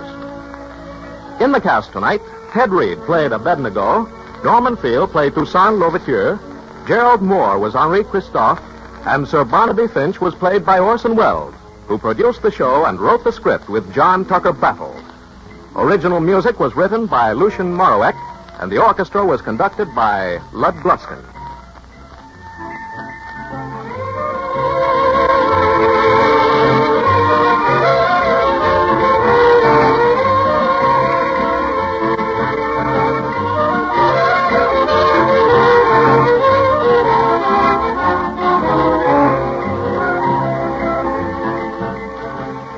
This is the Columbia Broadcasting System.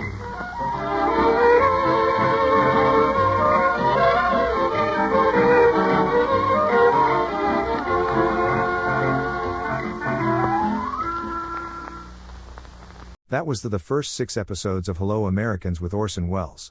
We will continue on next week with the final part right here on Airchecks. Airchecks is a 3-hour podcast uploaded every Saturday and broadcasted every Sunday on the K-Tai Radio Network. See you next time on the same channel.